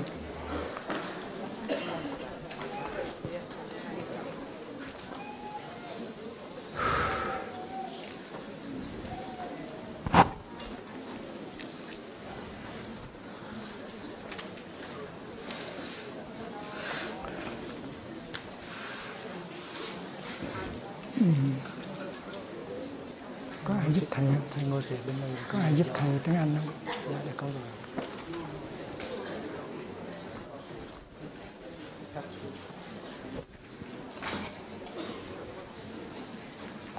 Come and help thầy with the English. Con xin phép thầy camera xin để cái micro cho thầy Philip Postdoc.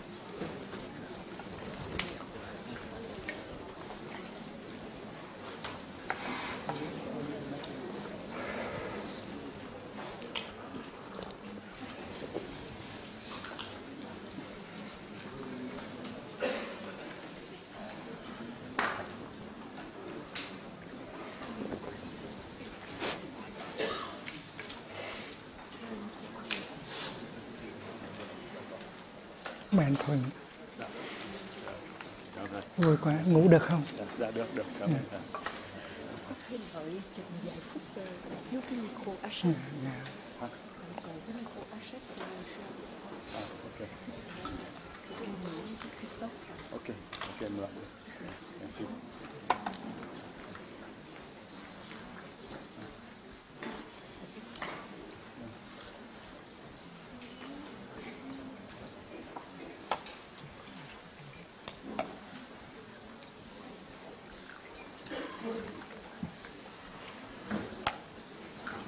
Dạ, xin thầy. There's a cloud in my tea.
time to enjoy breathing and being together. This is a happy moment.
Buddhism is easier than science.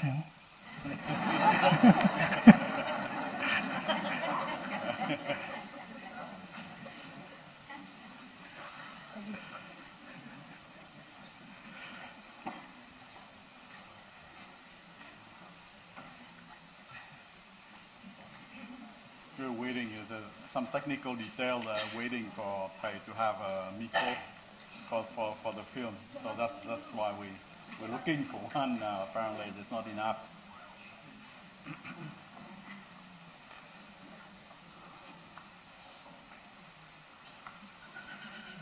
Et pour les francophones, hier, il y a certains qui ont été déçus que je ne parlais pas français, bien que je parle bien français et que je suis en France.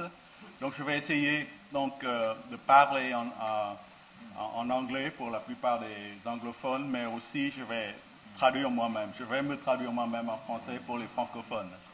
Donc j'espère que... Voilà, donc... oui.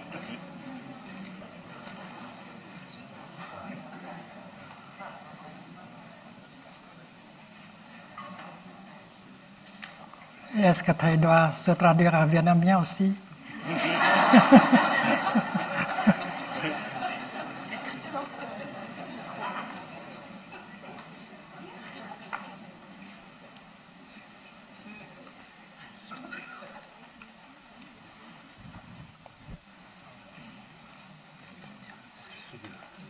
Bonjour, Christophe.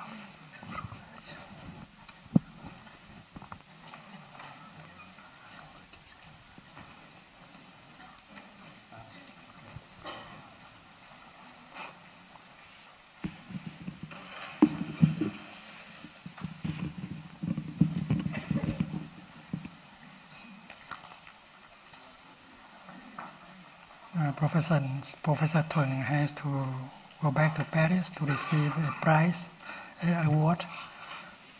So he cannot be with us for the lazy day tomorrow. And so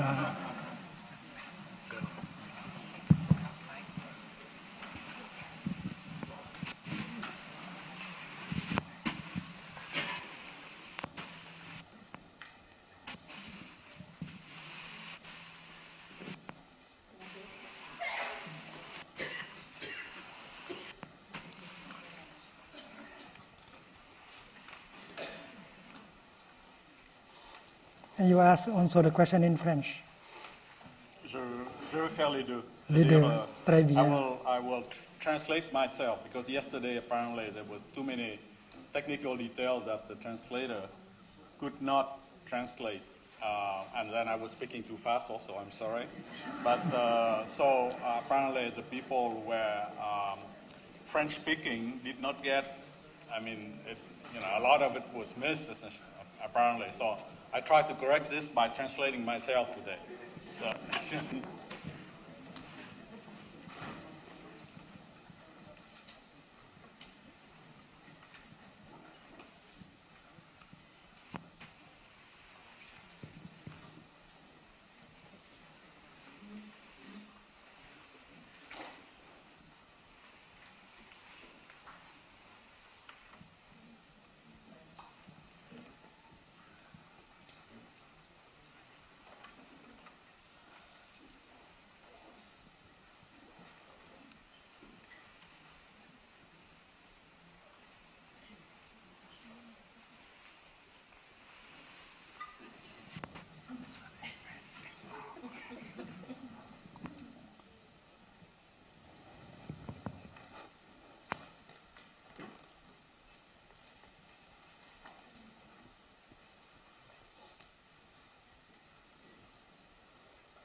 apparently we can start.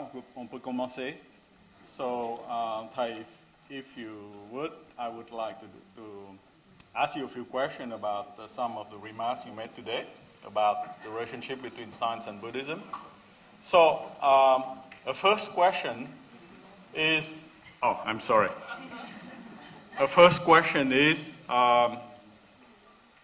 you said that Buddhism said that one have to get rid of all knowledge, previous knowledge, prior knowledge, to have a clear mind. Of course, that's, you know, I think that in science one has to temperate that, of course, to modify that slightly by saying that one should know things that were gone before, but keep a clear and open mind. That means it's not fixed.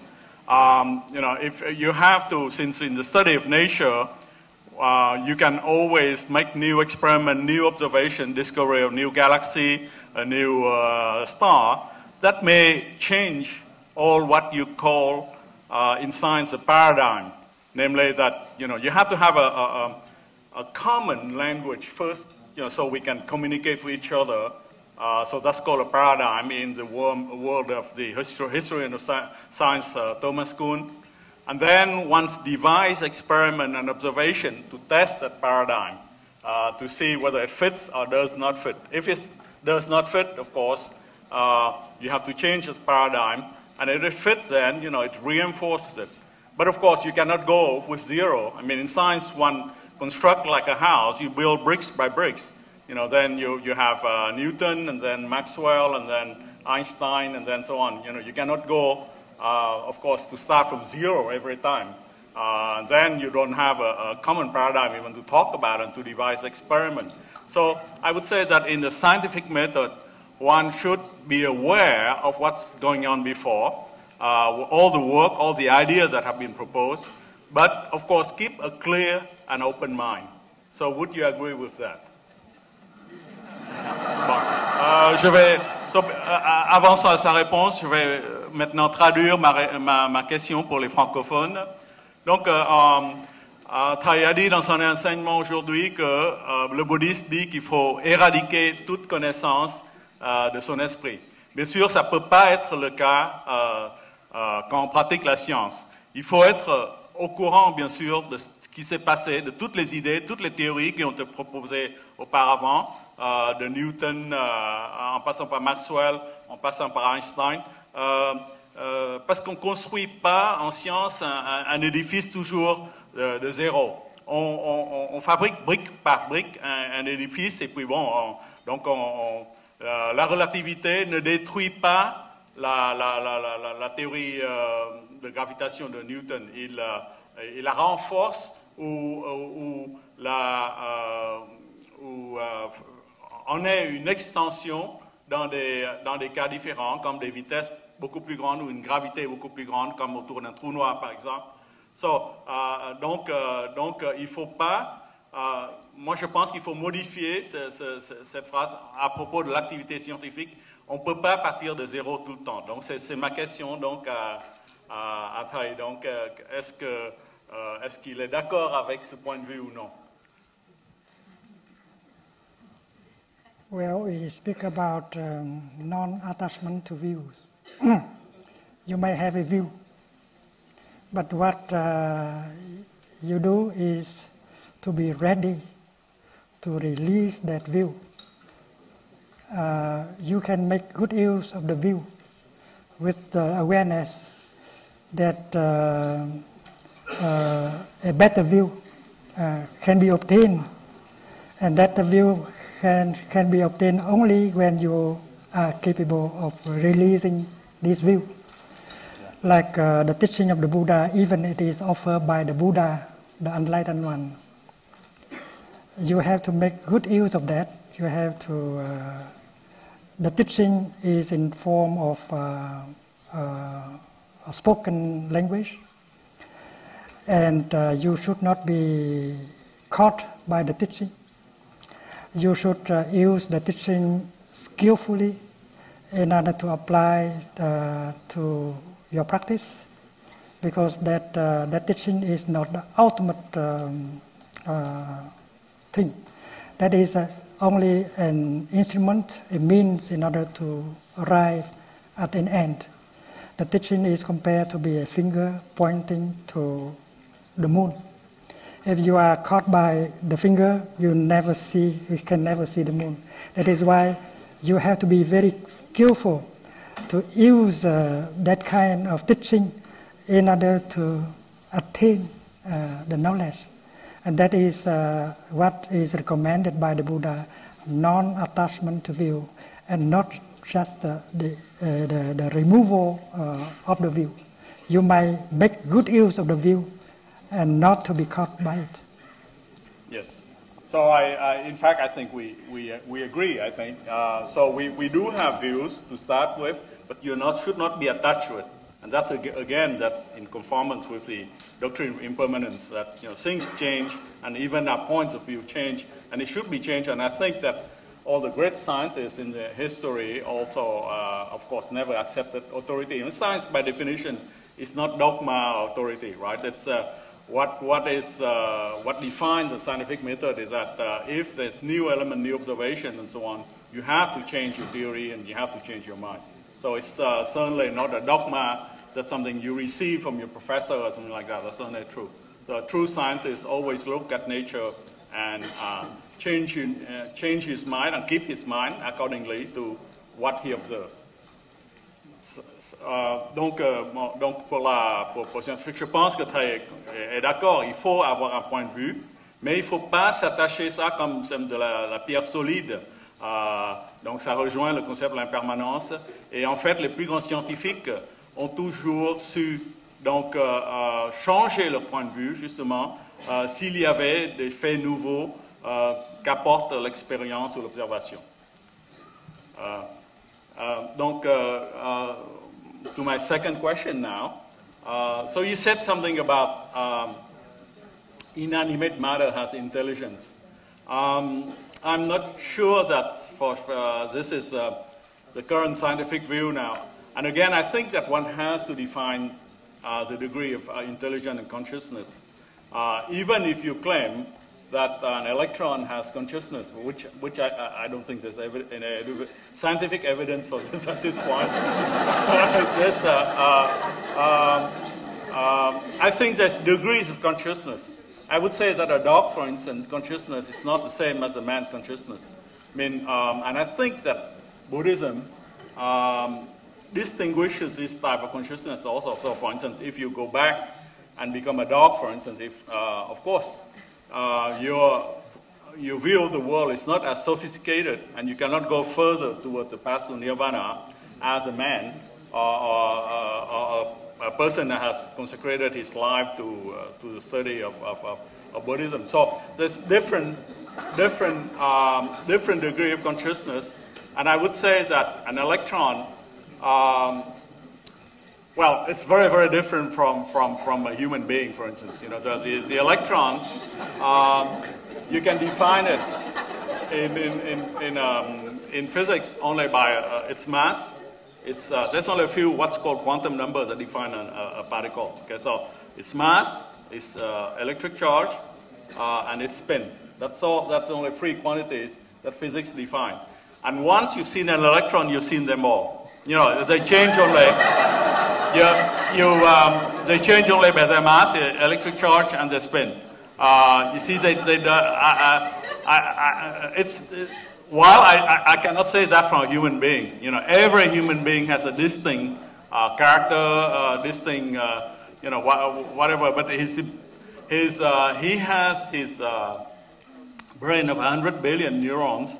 While, of course, I don't think that has ever been proven that an electron has neurons in his, and its makeup is just a particle, and sometimes described as a wave as well. So I would say that's a different sign of consciousness. So, and by the time you get to nature, for instance, a tree, a rose, for instance, a flower, again, I don't think that, you know, you can say that this flower has a consciousness of a man or a human being. It's whatever, if it will react to, let's say, sunlight, for instance, and do photosynthesis. But I think that this is probably automatic gene behavior, so instinctive. In the case of animal, it's more instinctive. It's not thought out like a human being. We wonder about what is the origin of the universe. Where are we going? Whether there's life or death. I don't. What happened after our death. But I don't think a dog or a cat asks himself that question. You see, so there's of course, I don't speak cat, but I don't think that cat would ask himself this question. Of course, I don't see cats producing Beethoven symphony or painting, Monet things. Of course, I think the chimpanzees that are genetically very closest to us, I think they share 99.9% of our genes, for instance, have some human notion. I mean, I think that they appreciate beauty. I think that we've seen bands of chimpanzee, being struck by the beauty of a sunset, a sunrise, for instance. But again, you see, we don't see them writing War and Peace or Beethoven symphony and things like that. So or painting, have a beautiful painting of lilacs or nymphias like Claude Monet. So I think there's different degrees of consciousness, and we cannot put all this,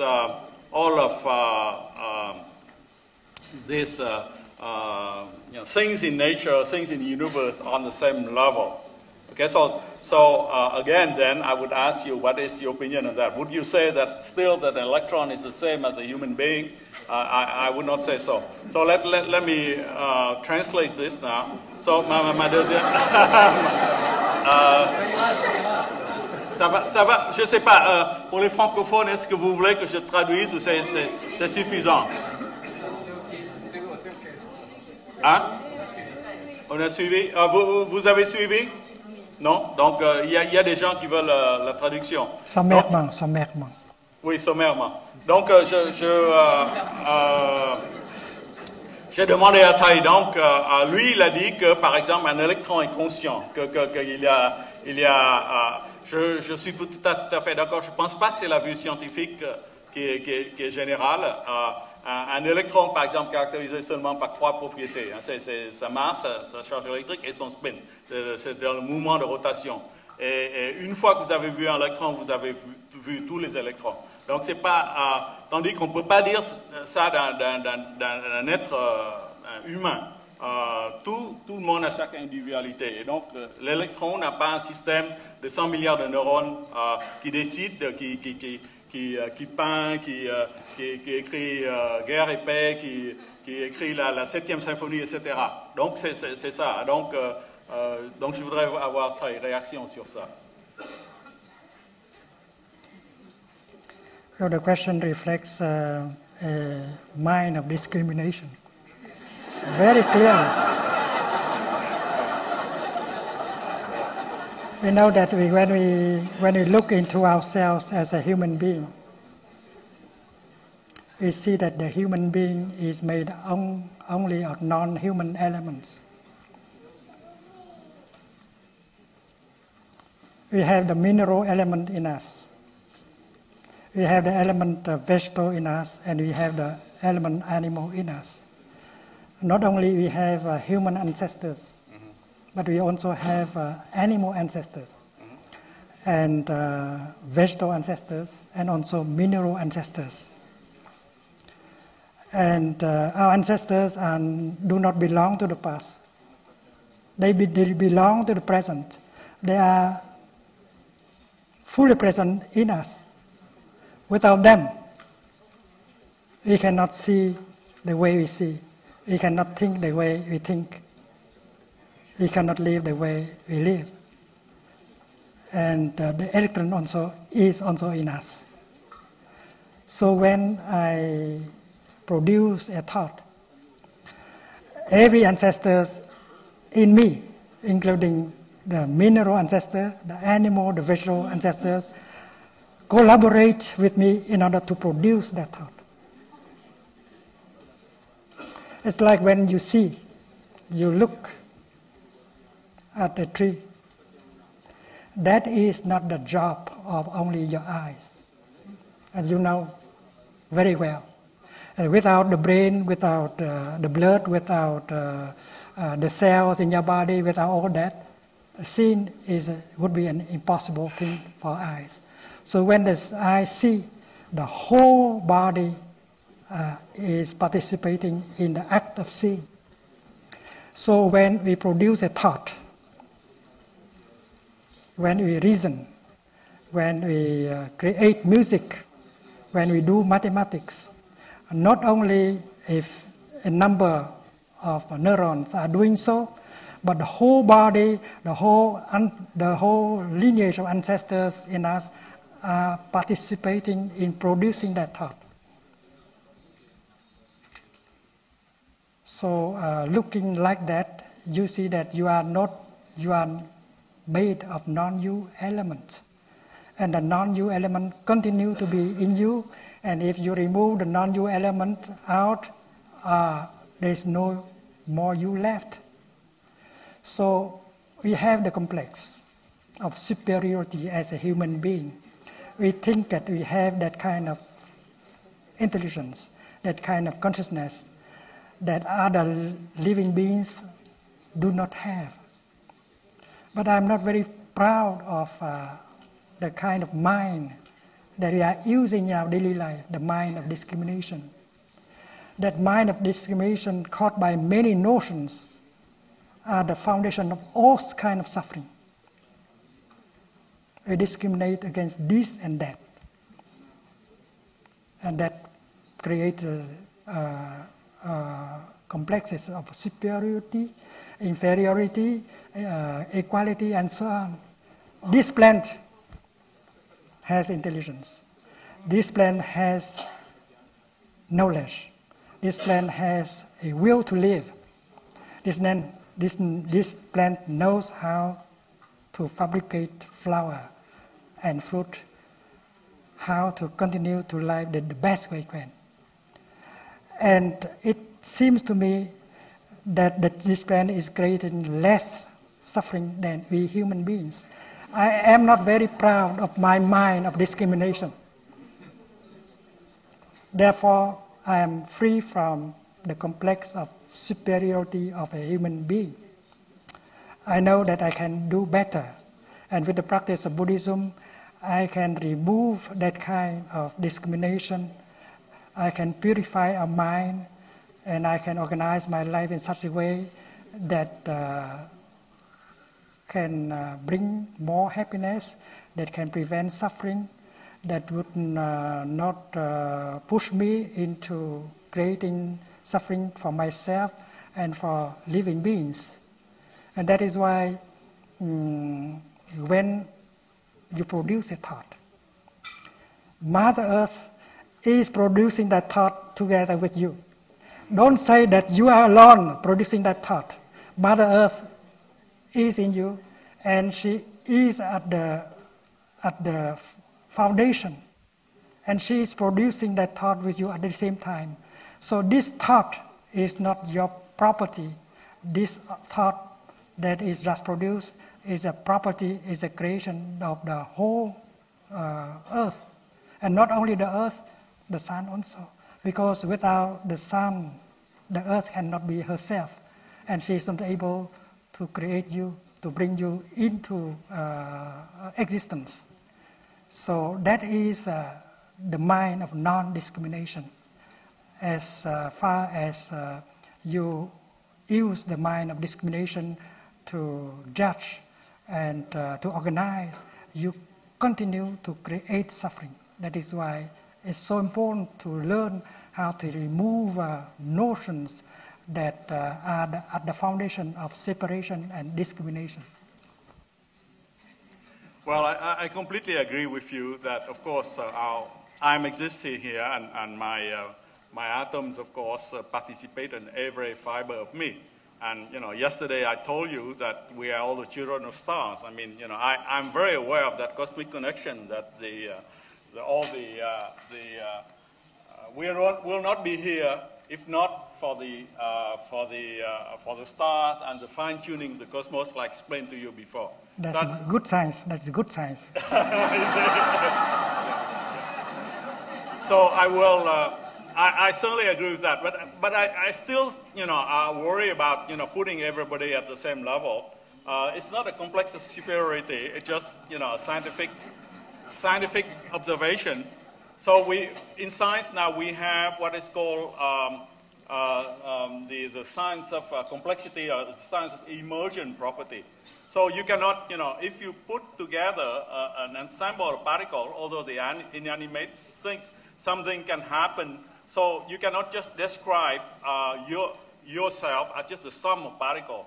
Something more happens, and I think that's consciousness. So it's what once you reach beyond threshold of complexity, and here this is the neuronic connection and the genetic connection and the cell connection, also all these things. There's something more that happens. So you're more than the sum of what you're made of. So that's something that a lesson that modern science has taught us, and I think that we have to take. That's called the science of complexity. It's immersion property. Okay, so some properties that you cannot if you look at a particle, you cannot have this property. But once you put billions of them together, which is the case in your body, and especially billions of them in neurons in our head, then there's something more that happens. So that's the science of. So I mean, I'm aware of what Thich is saying. Of course, I mean, we are all interconnected, the interdependence, and I'm aware that I'm brother of this flower because we are all made of the same atoms. But I still think that there's different degrees of consciousness, and that's for the moment, what science seems to be telling me.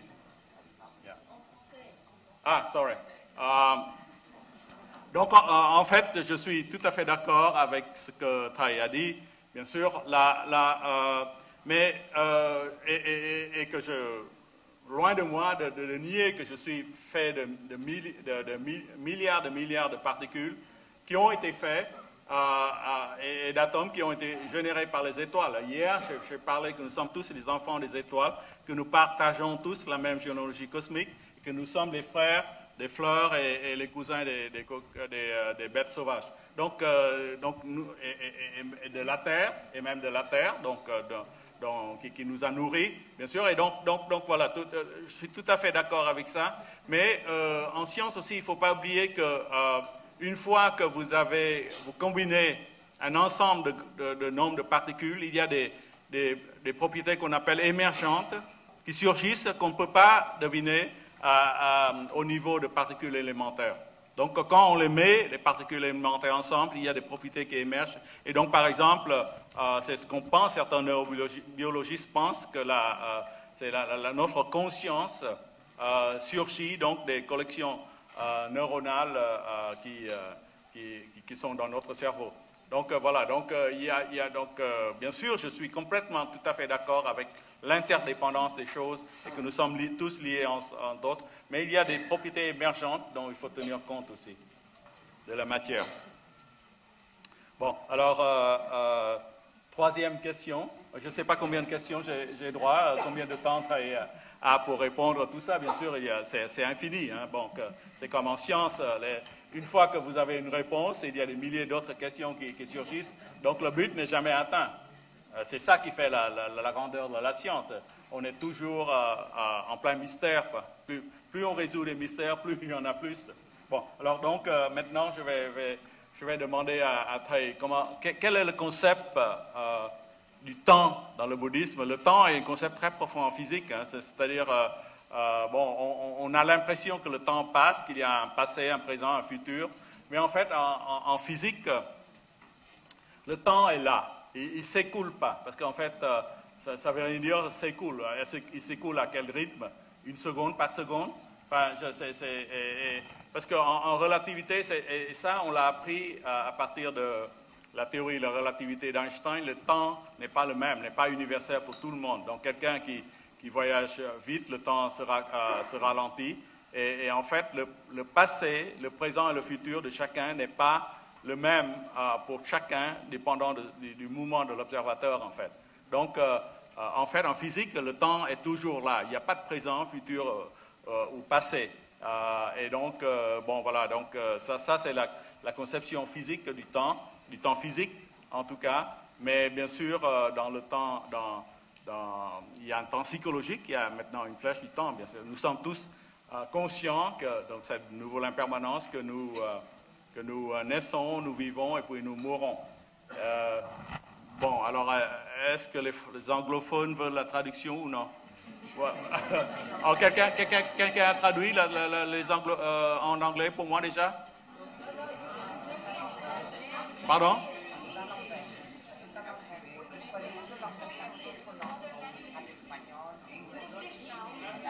So do I need to translate now into English?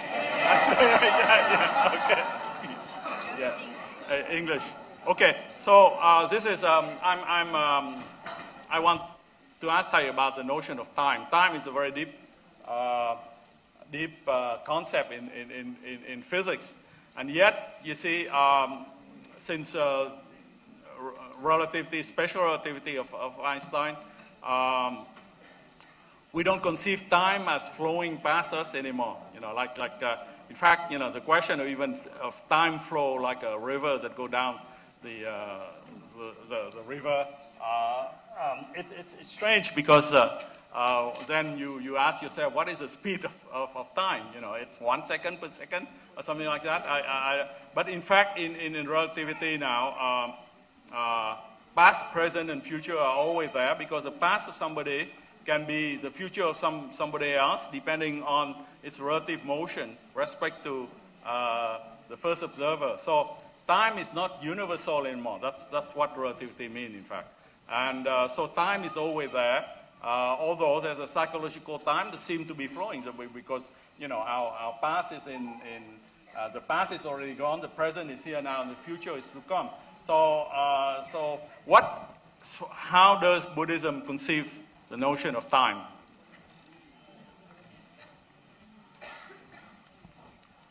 Time is made only of non-time elements.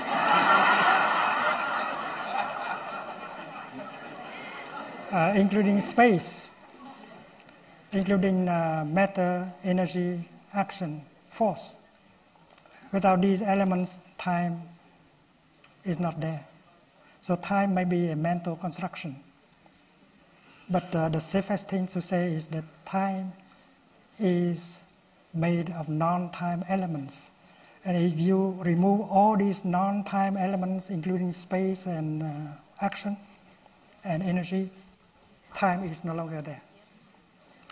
And then in the teaching of the Buddha, the past, the future, and the present, they inter-are.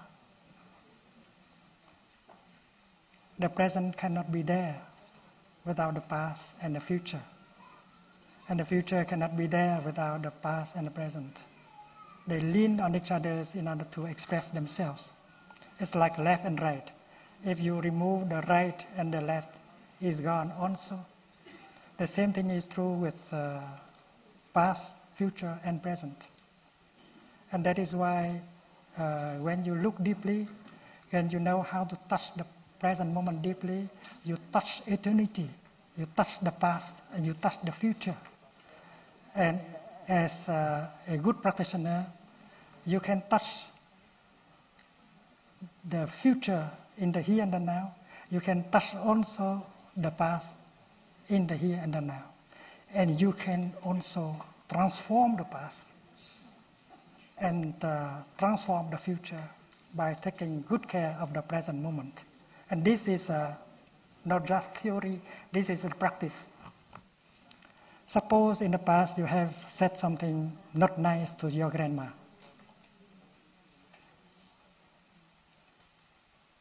And that continues to be in you, that kind of unskillfulness, that mistake still in you. And you regret that you have said that thing to your grandma. And you regret that your grandma is no longer there for you to apologize. See? So you might think that the past is already gone and you can do nothing concerning the past. And that is not right thinking. In right thinking, if the past is not there, the present cannot be there. The past is always there in the present. And that is why your suffering continues. And then if you know the practice, you go practice breathing in mindfully, concentrating your mind, and touch the fact that your grandma is still in you, in every cell of your body. The nature of your grandma is the nature of no birth and no death. And your grandma is still available in every cell of your body. You are a continuation of your grandma. So with that insight, you say, Grandma, I'm sorry. I had said that. I vow, I promise you that from now on, I will never say something like that to anyone. And if you practice that, you can see your grandma smiling to you, and you are healed. And that means if you touch the present moment deeply, you touch the past, and you can even heal the past and transform the past. The past is still there for the present to be. And the same thing is true with the future. We know the future is made only of one substance, the present moment. And to worry about future, that does not help. The more you worry, the more you ruin your future. The better way is to take good care of the present moment in the best way you can. Because you know that the future is made only of the present. If you are doing your best in order to take care of the present, you are doing everything already for the future. So touching the present moment and taking care, good care of the future the best way you can, you touch the future. You are creating the future right in the here and the now. So in Buddhism, the nature of time is interbeing. Past, present, and future, they inter-are. You cannot take the past out of the present. You cannot take the future out of the past, and so on. That is the nature of interbeing. That is why every point of time contains eternity. Everything of time, every point of time carries within it past and future, and that the only mind of non-discrimination can touch. And if you continue to think that the past is already away, the future has not yet there is only the present moment for you, that is only a way of saying. That is why we can say, like the Avatamsaka Sutra, that one moment contains eternity. Not only time contains time, but time contains space and everything else that can be described as non-time elements. So it's very safe to say time is made only of non-time elements, and from that you can proceed.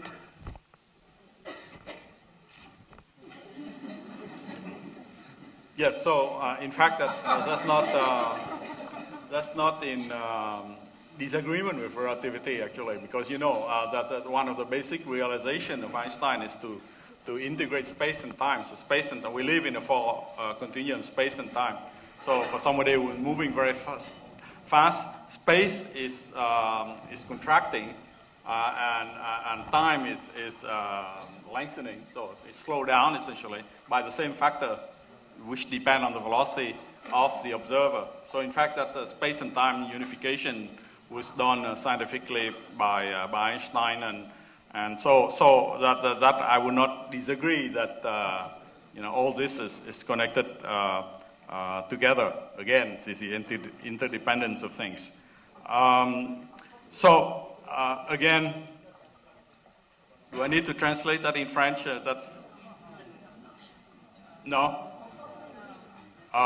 Donc, en fait, j'abonde tout à fait dans le sens de Thich, c'est que en fait, ce que le bouddhiste dit, c'est que le temps est là tout le temps, le présent, le passé, le futur. Ils sont tous liés ensemble et même que le temps et l'espace sont liés. Et ça a été réalisé par la théorie de la relativité spéciale d'Einstein. Donc, il a unifié le temps et l'espace. C'est-à-dire quelqu'un qui voyage très très vite, près de la vitesse de la lumière, son temps s'allonge, donc le temps ralentit, mais l'espace se contracte du même facteur en fait, qui dépend de la vitesse de l'observateur. Bon, mais donc ça c'est tout à fait pas contradictoire avec la science moderne. Ok, donc de nouveau this is just a matter of remark. Again, you know, of course, I like Buddhism very much, not only because I was raised in it, but because of its spirit. Because I do think it's a logical system of thought, and you know, especially which is very very close to science because it's the experimental effect of it. You know, I like very much the teaching of Buddha who says that never believe anything, you know, not the least is that what I say, unless you experience it yourself. Okay, so that's exactly the spirit of experimentation that a scientist would do. You know, you should not accept dogma or authority, but always experiment it yourself. So in the case of Buddhism, of course, like I said, it's the mind's instrument, you know, not telescope or microscope, but the mind is an instrument, and so it's a lot of introspective emotion and so on. So, and I would say that, you know, you can experiment that yourself. If you have thought of hate and so on, then of course you're unhappy. But if you have thought of love and compassion, then you're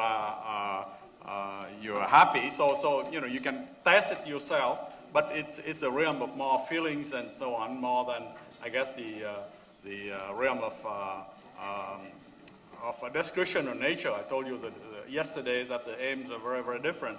So anyway, this is just a remark. It's not something that I want to ask Thich about. Okay, so the next question is that the objective reality versus subjective reality. So Thich has said that one has to do, of course, away with that notion of object and subject.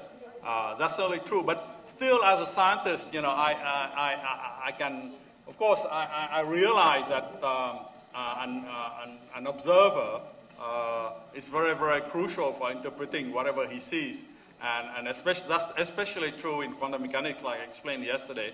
At the same particle, less true maybe on macroscopic scale, like moon, stars, and galaxies, because there are many atoms there. So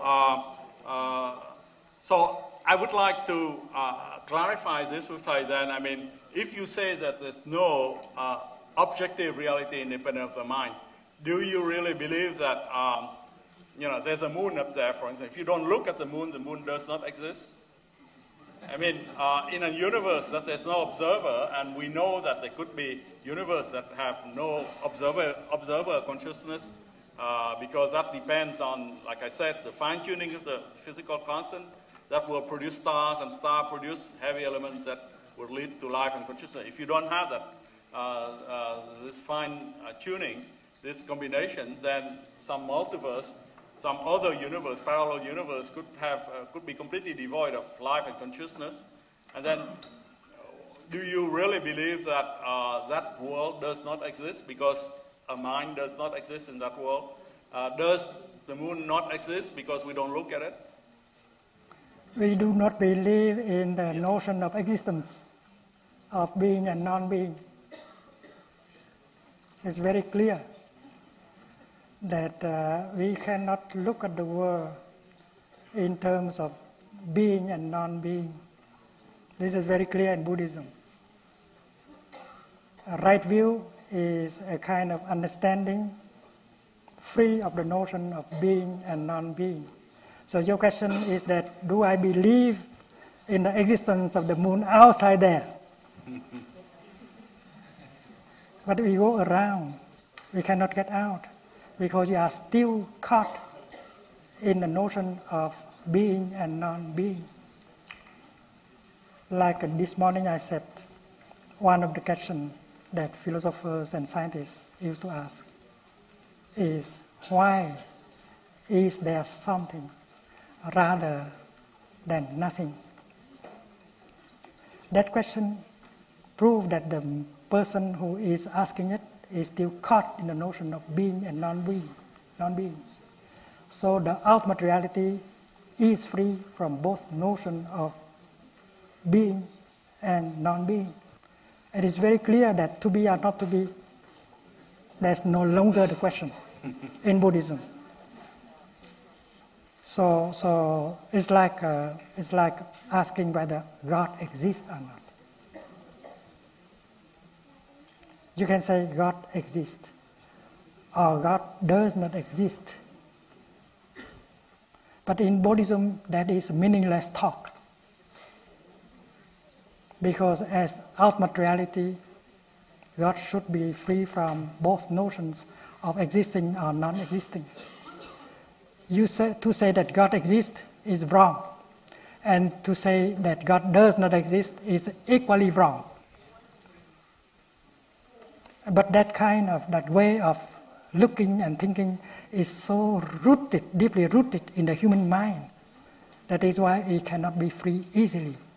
We need practice in order to get rid of the notion of being and non-being. And it is very clear that in Buddhism, you are recommended to train yourself in order to get rid of all these notions, birth and death, being and non-being. Otherwise, you are still caught in the realm of notions and you continue to suffer. A practitioner is not a philosopher. And that is why to get free from notions of being and non-being is a very crucial. And I think a good scientist may be inspired, motivated by desire to get rid of his mental categories, that he will be able to touch the ultimate reality. As far as you are caught by these mental categories, notions, the ultimate reality, le réel, still is something out of reach.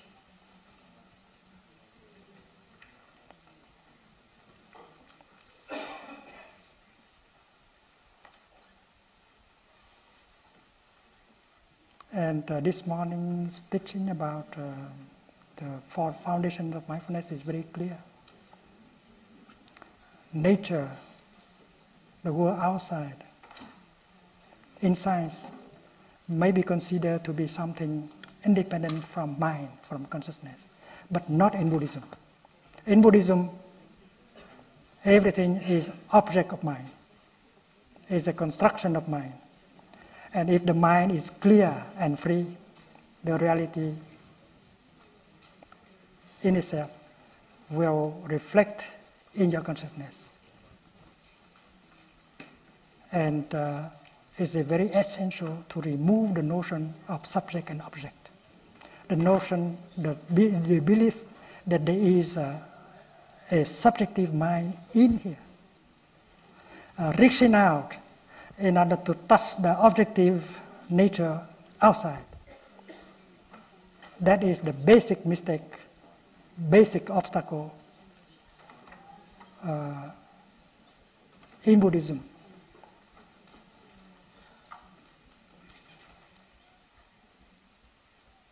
And that is why nature, the world, reality, le réel, in Buddhism is always called by that name, object of mind. Mind and object of mind. Mind cannot be without object. Object cannot be without mind. You can only be a participant. You cannot be an observer. Outside of nature, outside of your object of inquiry.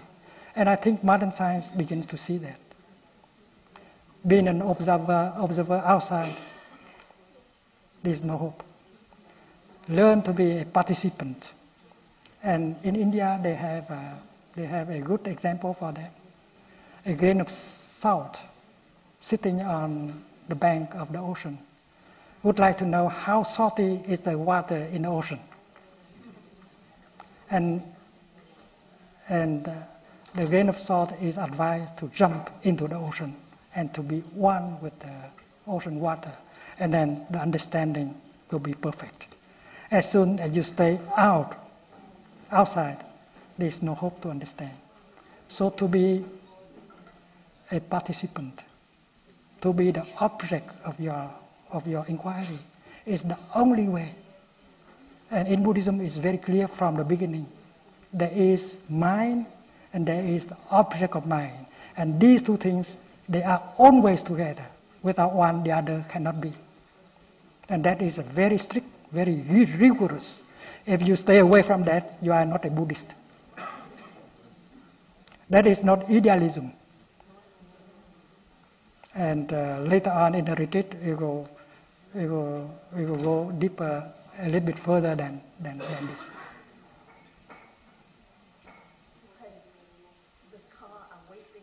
Mm-hmm. Yeah. There is no walking meditation today.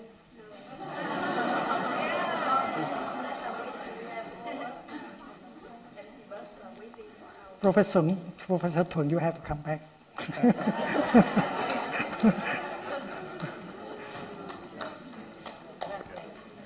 And hope you to see you again soon. Thank you for coming with us and share.